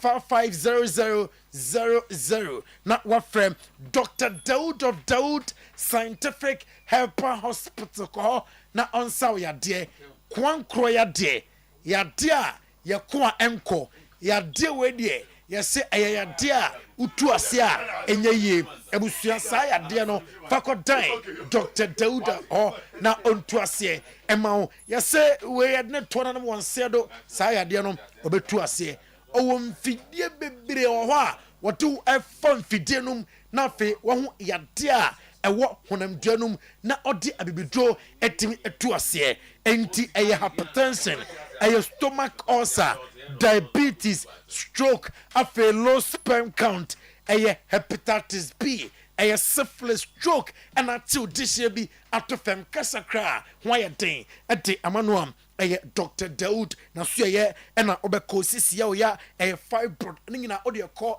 mesi adeɛ no deɛ ɛsɛ de wotɔ na no wɔnseɛ do no fakɔ nkete malaria ɛno no mokra deɛ ɔtu aseɛ tɛ ɛdwo so krapa old metro FM dan no mu ɛna ɔwɔ sɛwiasan so ɔkɔ a ɔwɔ hɔ a ɔdi ne dwuma 0244 886 437 0244 886 437 0201 681 717 0201 681 717 na wafrɛ na afei ma nyinaa akɔyɛ amount boss player nyaayɛ ne deɛ okay good Franco Trading Enterprise was so deɛ when ofini ni di dwan akyɛ ɛbrɛ ni ye sɛ wɔkyɛ wadeɛ ɛno nti Monday 16th yɛ ade kyɛbrɛ ne nkura bɛtɛ ne nyinaa baabi a bɛbɔ awura bia sɛ Nokia phone Samsung iPhone ɛna apɛ sɛ wotɔ a wotɔ yɛ instant ne wakyɛ wadeɛ mo a mopɛ smart TV bronya bredi akɔbɔ mo hɔ no ɛyɛ 32 to 86 inches ne nyinaa wotɔ yɛ apɛ ɔbɛkyɛ wadeɛ obu hɔ ɔkɔ a wɔpɛ Franco ne air conditioning be ranging from 1.5 2.0 2.5 horsepower ebi wɔ hɔ okoto blender microwave ne deɛ no ne ho den ɛbɛkyɛ ɛde amaw obi so hɔ no mu a CCTV camera function yɛ monitor video anytime anywhere ne bi ɛna ɔpɛ so ɔkɔ na ɔkɔtɔ tie ne yie branches abetima bo awuram nationwide akɔtɔ na se Kumasi anomo ne akyɛ wadeɛ no ɛyɛ ɛnɛyi Kumasi close to Oyerepa jewelry mo amokɔ challenge bushop mo nso amokɔ adum old Melcom Kofo clinic new kajetia ni nyina no Franco se free dwada yi bai ade chemre to ade nye nche wade enu nti bomodin na je number no na woni ne hwimom 0245 316969 0245 316969 0501 4538605 na no so wawura Franco Asuye abe Herbal Clinic yadeɛ no die hu tutumire kasisiye fakodan maami abe na afi won hwɛm sɛ ye prostate pressure so na diabetes ulcer hernia ni nyina no kidney menstrual problems bi a wo face no ye fan kota na so apatapa new side junction was bronya brei ade che obetumi dia ma wa ne sɛ mamaden bra na so ye na afi wo ma 30% discount umpe we na apɛdeɛ ho ye de ne a obetumi akɔtɔ mo na afi nyema koyie e de ama Monday to Friday 0243 345 392 na no so wawura ho amanyema atumi aye kama enura me ka cho so me pa adwuma e de ama we no eye Saforo Fashion and Design Saforo Fashion and Design tieniye owo Kumasi Edum Railways opam school for nyema name companies ekuku dam ana wasi tieniye wusu adwuma na akyere wopon ho na wunya bie wo shop na kyesa wobetima ye adwuma ne yatua wo ka we campaign ana wo pe we no eye professional trained tailors ana for seamstress ana wo pe wo mo wonfie no o say 25 to 35 years enu hia enu nipa rush honom no efrefre na ka nipa kakra bi ntie na me de number ne ebe mawo wo yo ba o pe ema o munkura enkura ana wonwo ye enu hia wo mo age ne 25 to 35 years enu hia wo mo me si adwuma no wo Adum Railways ya enu nti bomodem na jinamba ne sesiye obatan a wutie me adamfo bi a wutie fra wadamfo no na fa namba ne ma no so won frɛ wonima de pami wo pamade to wa na ehome na yema na dwumanye na nyamanya kama aswe campaign mese wote teka beboa saa so na wote tana so wote eneyi aha santase ebeya ebetimi aboa na ho atumi aye ha enu nti jinamba no 0242 159 869 0242 159 no afresh Saforo Fashion and Design na fe watimi akoye we campaign as a bema na oba wonima de pam opama de toa na ade no so ehomie yenkoye nim na fe menka wo se Sisters Kiddie Mall and Wardrobe Sisters Kiddie Mall and Wardrobe ko for rush ho eto nyema mema ma enkura fe uwia we shoe no bag no ye wo de combination ye de match no fe ho no mo e ho prempra de nyina no obenya bi ato wo yo pemfo kakra bi na fe erade be so yes anyema na de ma so toto no fakọ na fakọ dan wo mo obenya bibia ebi ewo home sanso ene nkrane be ko school a on your koto school bag lunch pack your water bottles and a bowl and nso bi ewo ho enkra toys ewo ho no mo one cars one doors bicycle laptops ni nyina no ewo ho ye ko ahojo Atenga Junction when Fidelity Bank no and a opposite straight to Palm and Street ho any baby abi hu won wo call ahensan so a main Atonsu Road direct opposite to China Mall e won so enkrabata ne ba ko wo ho nti ahodo na ahensan na abi hu Sisters Kiddie Mall and Wardrobe the number name 0244 241420 0245 749199 yanko fe yi ase na power specialist Herbal Hospital ma mini din eni akosu do ya wakodare papa hepatitis no A B C D and E mo amodi siatek moto ase atwetwemo no wontimi mfa nkoho na afa yadi bese na awotwe na nkoi ai obeye ho adwuma ntentem so prostate no ha mo papa yemfa enko anu nti gono syphilis oba bi na africhie compo hernia o eta enesu anesu o fashion no na aba odwunso no mo oso opeso so tia ye ko ho no mo kwabenya pokuase ACP Mill Road and crime branch eno no mo amoko nei takrade no oni Anaji Estate Primary School no ena no so eben tie ni ye se na ye fiadai wo si weekend me nkwa adwuma me pese me no nom Heberton Herbal Mesha empada ne bi na system ye strong enu bi na abehia no anom mema enum girikagiri Herbal Mesha ne capsule so a eyi amama ne fie sisim na abedi mensam papa bi e wompam mo ba na hwe reverend kwai ni nyina no eye doya ne mala mesene so wunya bia eboa emetu atiride ne honam ya no ase mo amabọ wa chem ye de yade foforo bi esusumo no mo nkoto ne Herbal Mesha ne bi na fe enyi sa de ne mfiri wono mo wunya no tonic ne bia wonum ebeto so kama Mr. Herbal Apidan Ferment and Herbal Coronac Angelos Tabia Adia Merheb Icon Pharmacy 0244 544422 0200 383831 Pepsodent Cavity Fighter toothpaste Pepsodent Cavity Fighter toothpaste utie fight and creation no na chese e fight tia muamua biara wo sisi no no yi sade no free wono mo ene udodom ho no mo e be yi free wono mo na approach to gam no ama ho den sonko etima bam wo we na mu a wonsuro say nei wo se be femfem ni nyina mu no halitosis fo no e be yi sade no de free wono mo yesen de se de enimi eye anopa nyanwumra ni twitwire eye profilrad microcasum na wo de frafra ya wo de asasa no no na amna ho de no aye time 10 stronger ya no free to line no obenya mo atu akoton obenya bi atwitwire wo sen Pepsodent every smile matters yanko champion divine clinic ni din honam se BBM obedin kan san so we champion ampa was infertility fibroid ovarian cyst a money back guarantee typhoid hepatitis asthma ni nyina na money back guarantee oba problem ben na we share wa himfie ho na family ansa pe say ya pimple HIV sexual recur pass and also betu ase e di amount tieniye de mama ni gene ho no ene se stroke no yade a ehu pa na nso emfa ho no se de ne den ni hu nyina atie no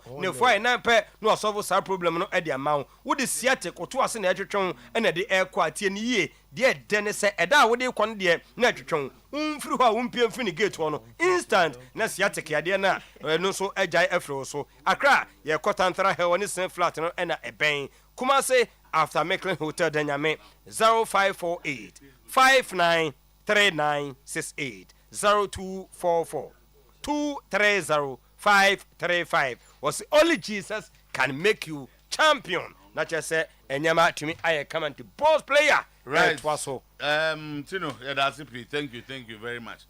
Well, Zach, say I'm Fahu when quick one after I oh yes, watchna you train half hours so watchna you the famous 3.5 hours the man watch up until ba e be room na ye din komo because I'm said monako for na aba tiasna e na man England for na mo hu say how to defend against Arsenal ko monako for aba yin simple kra nti watchna ba ye be hu dwuma say monako for no ba ya no sa o mo set piece coach no so bruta akwa no sa wa bin enti o trans ya no na o ga na say enti wa kire amobi ehu how to defend against the Arsenal corner no Arsenal nya corner da bi o do menya but onye corner no wi how to defend it no and afi wa mo obi ehu enti simple ye watch na the diagram be to oni how Monaco defend and o ma ya na sem to simple but also they didn't threaten them with omukwane so na nya against Monaco no nti ono kwa omfa so defend no do omo ye ne say Monaco no ja 3 players top so we no omo ja 3 players top no nti na 3 Arsenal players must stay with them, you can't leave them and come nti Arsenal 10 players no we 3 from Asaka 7 yeah one ne ko bokona aka 6 so then omo so ma ba ko gina ase close to Omugakra. Etino, Arsenal couldn't overcrowd in San Omiano. No more dim up go great yabos bre gidigi na ba kwa pembo no. Say really from open play. Set traps in the doors. And you know enye corner no go. Two corner na beautiful from very. Sa Say na they cross at their back. Pesaka first goal. Yeah. Basi. Yeah. And the traps in the doors. Where they are back. Right. Yemran you to us and I think we should have some time. Yeah. It's a big one. It's a big game. The captain, Yanko Hoy, na. I become so a few days a day anymore. Upset there will be a lot happen as far as in football you're concerned. I think say na I hear anymore say Yanko to Abanu, Yanko to Abanu abaya bebia no say o take keen interest all the happenings of the FA. So already na George Akose free ABB mu eto ne some more kind the SCA ye na ya aware. So I think it calls for massive intervention from the government of the day to make sure say we shouldn't allow the FA to be run like say as Omo Island be so ana omo omra ana omo ye de omo person omo ye maka so many times they said baby aban sika ekobi no de aban no every right to say utimi ehwe it is if the clubs no it decide say omo de an omo de omo ye clubs omo ye cool with the course wa your national teams aban ne bo ho kana FA no hold the national teams in trust for the government no sika ɛkɔ hɔ ɛne nneɛma a ɛkɔ hɔ anamo a yɛtuo ɛkɔ a yɛfa so yɛ national teams no because to ɛyɛ sɛ aban ho interest na yɛhwɛ mu so one area I expect the incoming government, you know, say, is to be show keen interest because you free say many people feel say your minister we know why your minister we know one playing a role here as a minister I'll be seek Ghanaian interest. At the man never be because why basama your national football no acquire to the extent that your football night and tantaya and the teams are not winning. See cancel you just like that. So the incoming government no who's and I remember now the friends say the head of sports strike attackers as him way. Sadia be a mope can now. Someone won't show interest, so it will go against you. And so sure the results are banning name of course. We are not going into the politics, but assembly no any pound. Ghana had dear bien when you didn't pay a biana ye amo near kana obey a one so chance or one honor. Because it will affect you. So a lot is expected from this incoming government to do something at the FAO to make sure say people are set up. Incoming government, Martin 6 times. Yes. What should incoming government do? It don't make us we shouldn't be. What are issues now?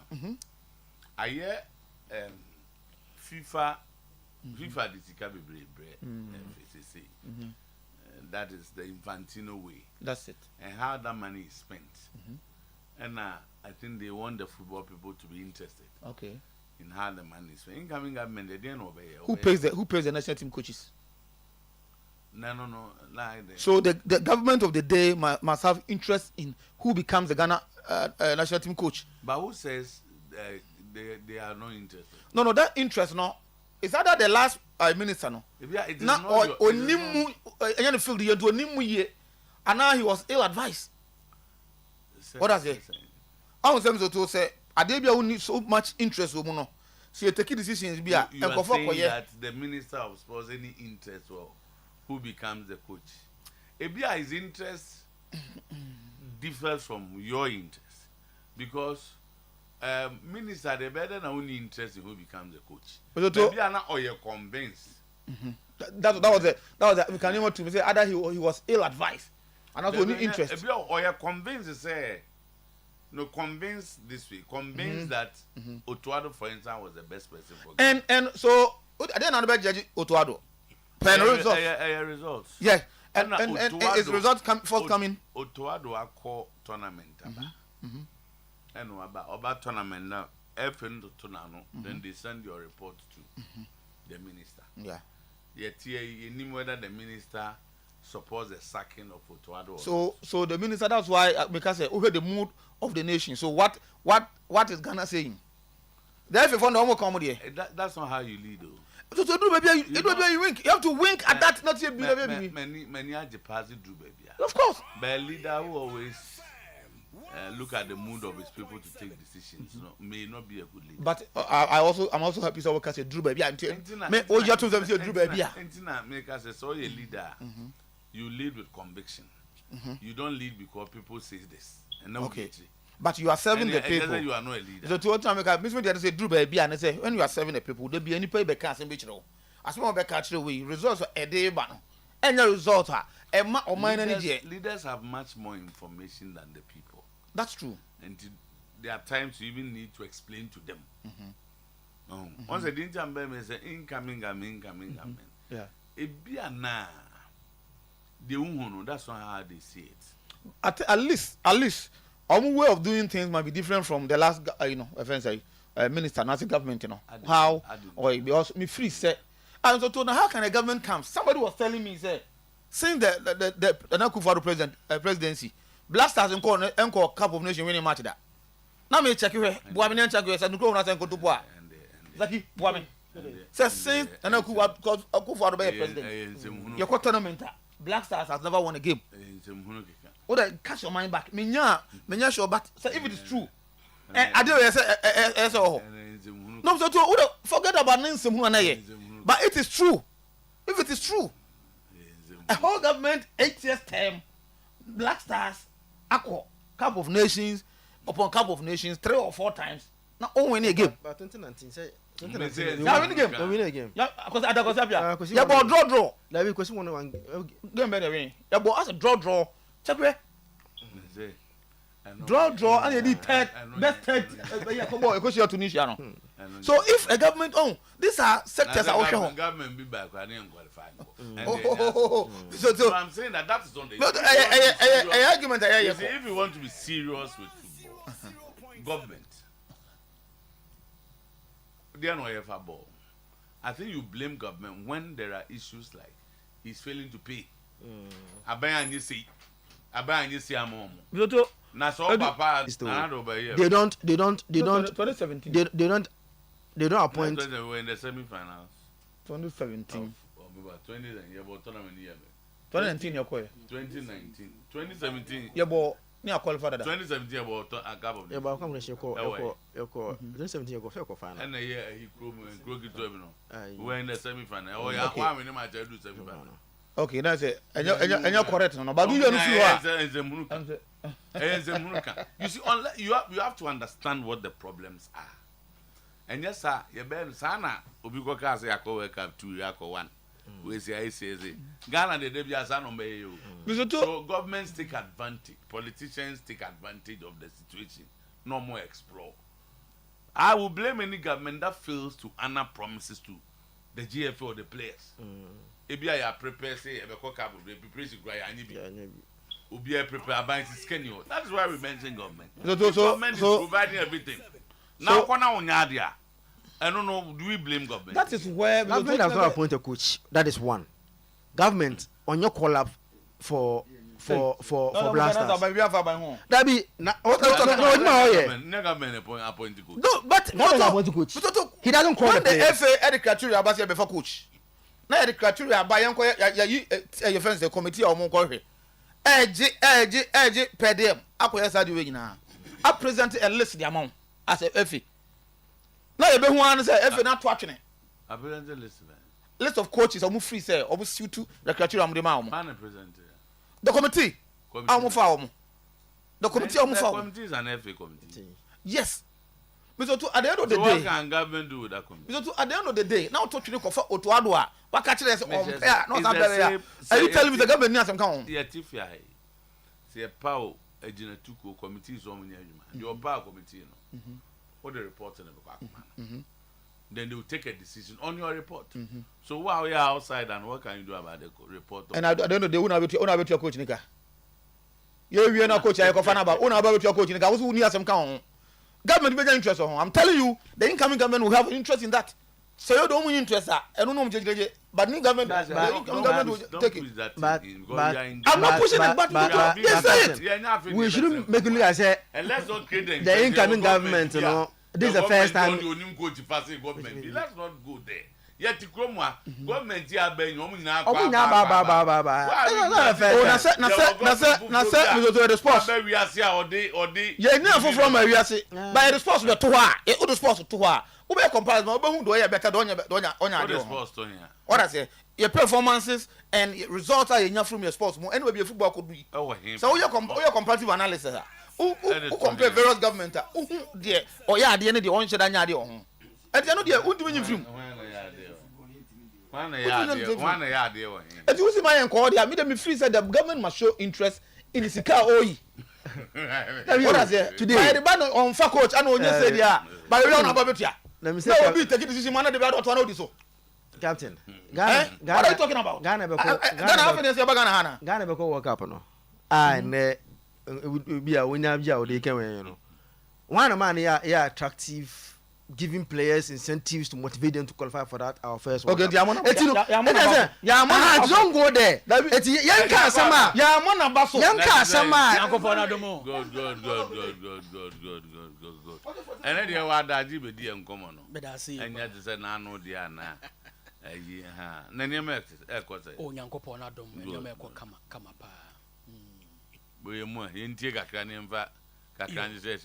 Yo, me da see pa opanyin kese edi nkai ma menchia watie for ene wahwe for when we Ghana ha ni wiase afa na nyina enro ne Prostaplax mixture, Mensoplax mixture and a Gasto mixture. Mr. Prostaplax no Prostaplax no ɛyɛ mmarima dwonso mu hawaduro ɛno ne Prostaplax mixture no wɔyɛ bɛrima na ya no wayase ya wayase ɛhyehyɛ wayase ka wodwe wodwonso anu wayase twa waduro ɛyɛ Prostaplax mixture ya na wodwonso a ya na wote yaw ɛhɔ no na bɛrima mu femfem o bɛrima mu ɛkekaw obu wɔse me bɛrima mu hyehyɛ me wonya Prostaplax mixture yi bi na wo no no ma ɛbɛboa wo ama saa wɔ hawa wote ɛwɔ bɛrima mu na firi so akɔ ensuo bi firi bɛrima mu ba ɛno nso so a ɛnya dwonso mesɛw wonya Prostaplax mixture yi bi na wo no no ma saa wɔ haw yi be firi so akɔ ntentem pa wodwonso ntentem sope kakra na dwonso ɛde wo akɔ dwonso no Prostaplax mixture na enyi saa wɔ haw no ɛmfa firi wɔ ɛma wo ukɔda na dwo a wo sɔre mpre bebre na wo dwonso ɛno nti ade ɛbɛkye no wabrɛ wonya Prostaplax yi bɛboa ama dwonso mu hawa ɛyɛ aba wo so no ɛbɛfiri wo so akɔ ama ho atɔ so wo kɔgyina wo sɛ wo dwonso na ɛnyɛ wɔ haw bia na wo system no mu a ɛwɔ sɛ wo sɛ bi wotuo no bɛda wo nsɛm a dwonso no ɛtumi flow nanso nyɛ nipa nyina na ɛnya ne saa obu okɔgyina mo sɛ wɔ dwonso a sɛ bɛyɛ adwonso no bɛba na wɔtwe n'ani ahwɛ benkum na wɔtwe n'ani ahwɛ nifa na ɔde nan apem hɔ nanso still adwonso no ɛmma de a mesɛw hwehwɛ Prostaplax mixture no bi na nonom na ɛntimi ɛmmoa wo ɛnyi saa adwonso mu haw no ɛmfa mfiri wo so ɛnkɔ ntɛntɛntɛm paa wɔbi wɔ no ma adwonso a wɔ dwonso no wɔ kyem mesɛ wo yie pa yɛ dwonso a yɛnkyem o sɛbi wokɔ agyanan so na sɛ woyɛ mu atim a ɛna wokyem wo dwonso ani kwan sɛ wokyem the moment a bɛrima wo dwonso a wokyem no na ɛpa kyerɛ wo sɛ nneɛma bi ɛkɔ so wɔ nipadua no mu ɛno na mekyerɛ wo sɛ waduro ɛyɛ Prostaplax mixture ɛbɛboa wo yie pa wɔbu ɔkɔ a wɔdwonso no asɛ ɛba asɛ ɛmma dwonso no akɔ te sɛ asɛ pipe bi a ɛyɛ atwa no ɛmflow with vim ɛmflow yie wonya Prostaplax mixture yi bi a ɛbɛboa ma dwonso no ebeflow kama pa edi ama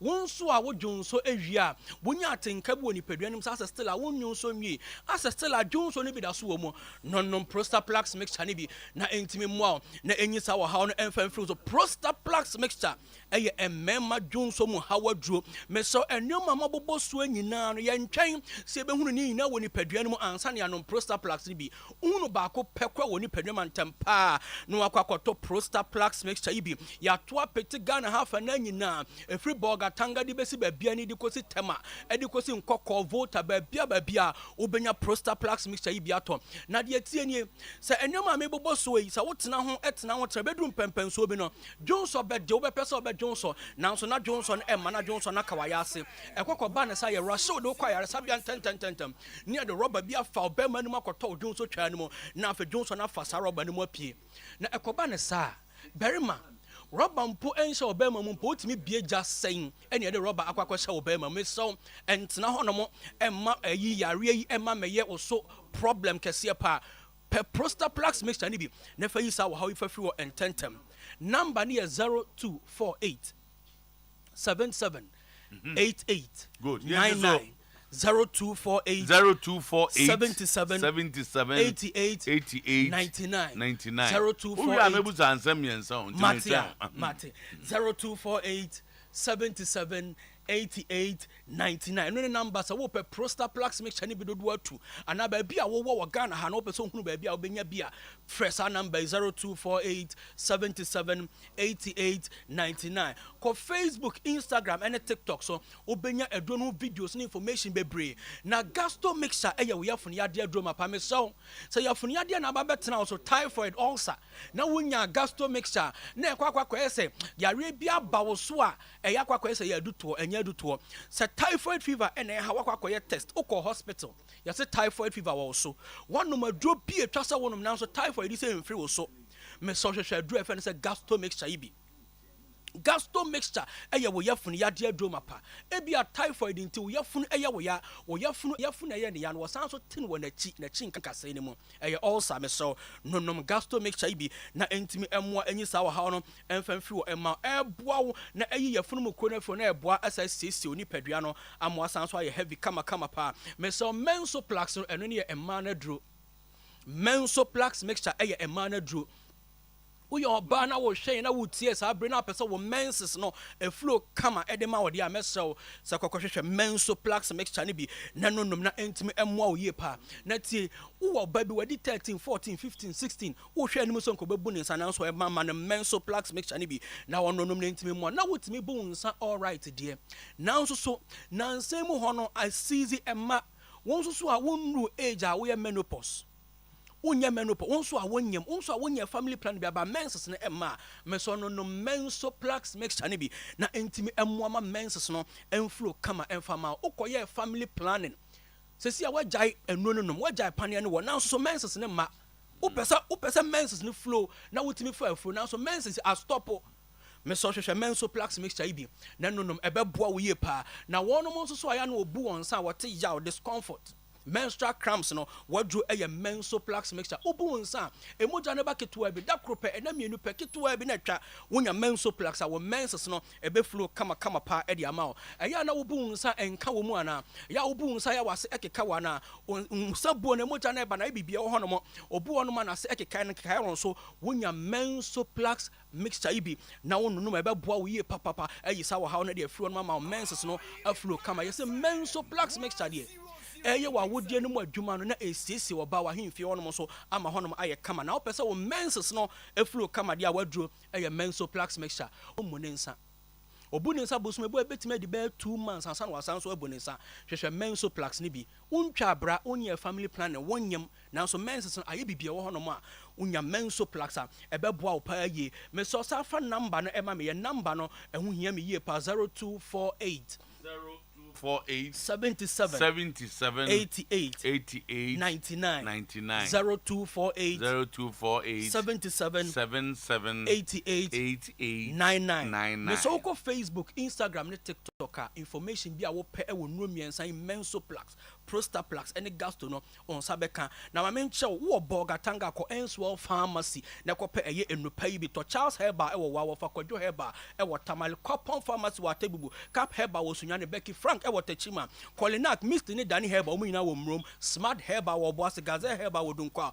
Paulina A Sapon ɛwɔ Konongo Antiakoba Monkoko Beno pharmacy ɛwɔ Koforida Repash Okanshi na Boachi Tema Community 1 assembly yɛkɛn Ekus pharmacy ɛwɔ Ashaiman Busi pharmacy wɔ Cape Coast Yan Herbal and Wellness Center ɛno no ɛwɔ baabiani me so safa number ne bi ma me 0248 77 248 77 88 99 0248 77 88 99 na na afi mamusa mensem yo matia openyin kese ɛyɛ mensoplax mpatwan ɛna gasto yes please ɛna prostaplax okay yes, prostan de oti dia no wu yes please na ɛsɛ na yɛ prostate sensem tie no prevention na cure prostaplax obi a wonya bi no timi enom bi obi a wonya UTI etimi nom prostaplax UTI ne de UTI ne ye omo don so a what pains okay kakra na ya so onya discomfort kakra odon so sope okay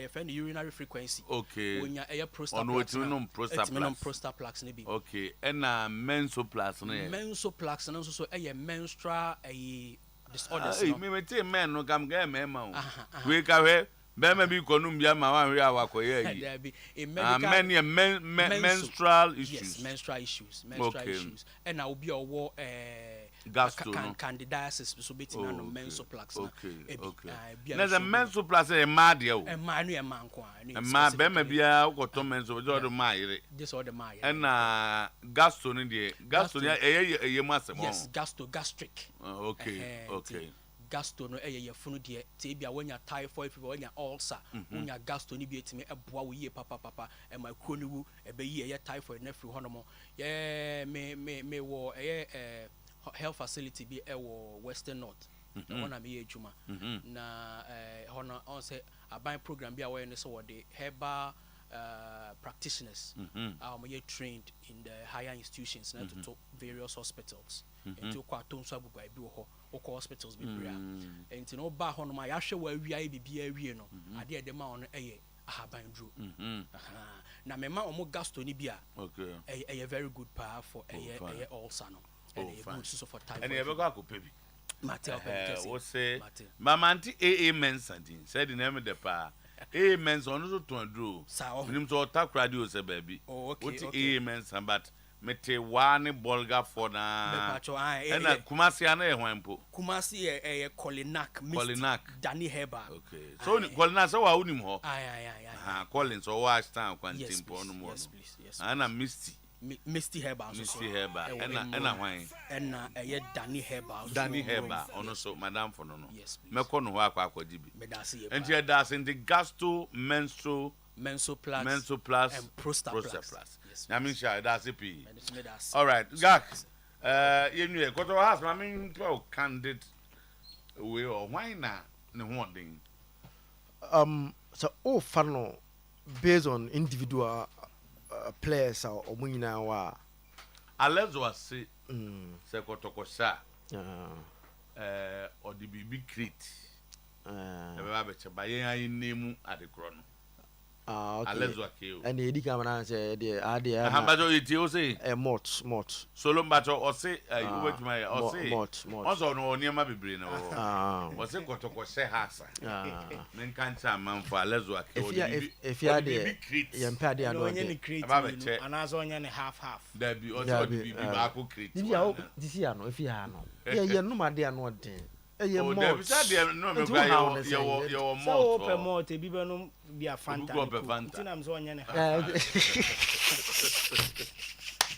And you know, or the BB crate. To say a bomb payment. Oh, Alezwa yate. No, on paper, they all share in terms of materials now, any players are teams in now. When you as a team, but individually, if you look at both players in Ghana on paper, have players in terms of omwe ahead of house folk, you know. But as a team, you could clearly see say and materializes on the field of play. At least house of folk say from the World Goal League with 1 point. So far they've lost just 3 games this season. Me have lost 4 games. So and a show how the kind of work that Coach Ouattara have done on that folk team, even though Enye already made team, because in the time because on paper, guys will be ahead near has team no. The one left back, Zabo is from a lower side. Again, the one number 6 no. Then Collinson. Also lower division. Sani Abosu Messi and Techima Messi. Omunya from lower division. And so Osha has for team now. At least you can see about 5 players who are starting now. Omunya air from the lower division. And what are more chance and confidence you can play on mobile. No one answer. I work with the team now. They bought in already made materials. So coach here said this season the project is that all they already made never. On your try and lock beer, some George free word now. On your matramakwe, this season. Or kono straightforward. Eti Esiedu from Brokum Chelsea. Amwa right back from Brokum Chelsea. Samba Obienim Ablo from Guinea no no Obaya made entry from Great Olympics. Amwa Abet Amwa striker from Olympics. Eti Saosha Kotoko signings now. They brought in players who are matured and who have tested the Premier League before, unlike the Asfolk team, no. Just that, and fine clickers they started very well, but along the way, Omobo lose 4 Etuaso, but I guess Adriana Omuti man so back. It's a game, no. So a very interesting one. Based on yes, 4 Tuaso League 4 Legon Cities. There be 4 Tuaso Legon Cities, Heart of Lions. Nations and they lost 4. I have it here. Bechem. They lost 4. Logotiti Eshomu 2-1. Out of Lions Eshomu 1-0. Bechem United Eshomu 1-0. And the Nations and so Eshomu 2-0. And see clear. Say along the way, Kotoko season no. And said that how they were expecting say but the money interest in this episode too.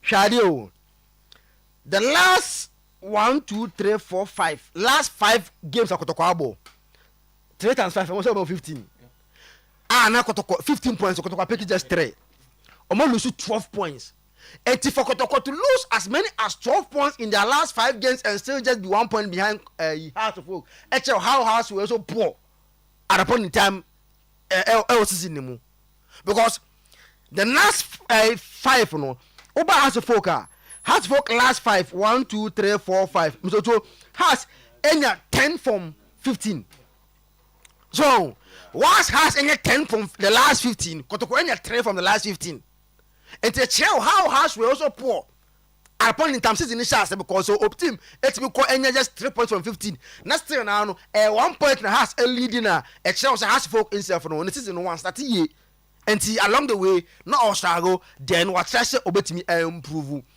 teams me only nyanom so to yes Albert Amoy is on form scoring goals 8 goals so far this season for Asante Kotoko a show say attack one day now the source of goals for Kotoko no Albert Amoy so Kotoko Ashe 10 goals this season more than half of the goal no Albert Amoy kwana Ashe and a show say omu problem no their source of goal no more of about 80% to one player Albert Amoy take him off and Kotoko will not score. That is how season no air for Kotoko. Let's the teams will be. No, who say? The most I'm going go for best striker. Because ono obi so omu nyina sha. Who say who a good striker. Be shed do. But other guys will complement you know. And you be say for example, Arsenal problem no. Arsenal problem. Goes now Saka money, Martinelli money obi no.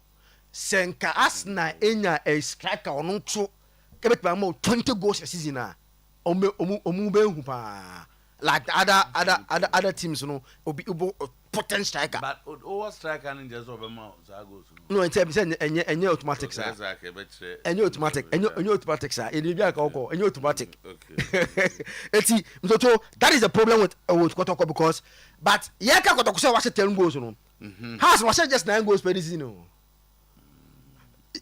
so I have it as you say they no obi team 30 matches team so was 9 goals.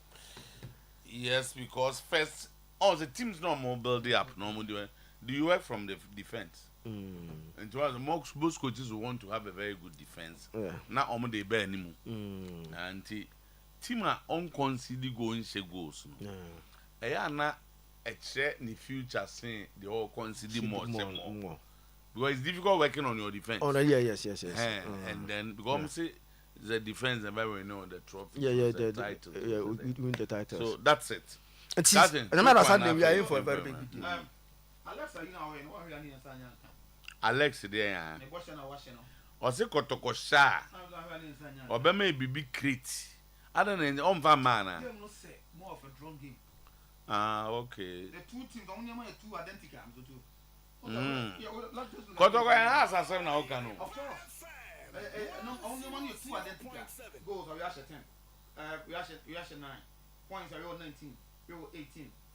You see, they are not prolific. 2 teams no. The biggest problem for these 2 teams no. Nja bros o kan na also I had disrespect no on the waba was who striker bi obesego was there so wa kwa ba be ka say omu ni striker obesego that's not okay yes that's what on the kind that's how I see as we go to Alex so wetin go kakra you say be say bad draw for na draw dey better na ni age ono draw man na ni je na ni age no dey bibi but it was exercise 2 teams no of course Kotoko not until game against Diana to some extent future stars we don't know game where by the show that Kotoko supporters confidence very low than game be because proud that now 4 games the league number losing that okay okay and now the 2 last 2 games in Nama and I got support okay but Captain you to aso china you to aso china bazak ne ka for your information team back up na say go chance now only one team in the league no so say problem I'm say there o na hasa min kasam de only baba na mkabi there be more the bar na mkabi mo de ba ah ta hey correct that okay okay gwa me here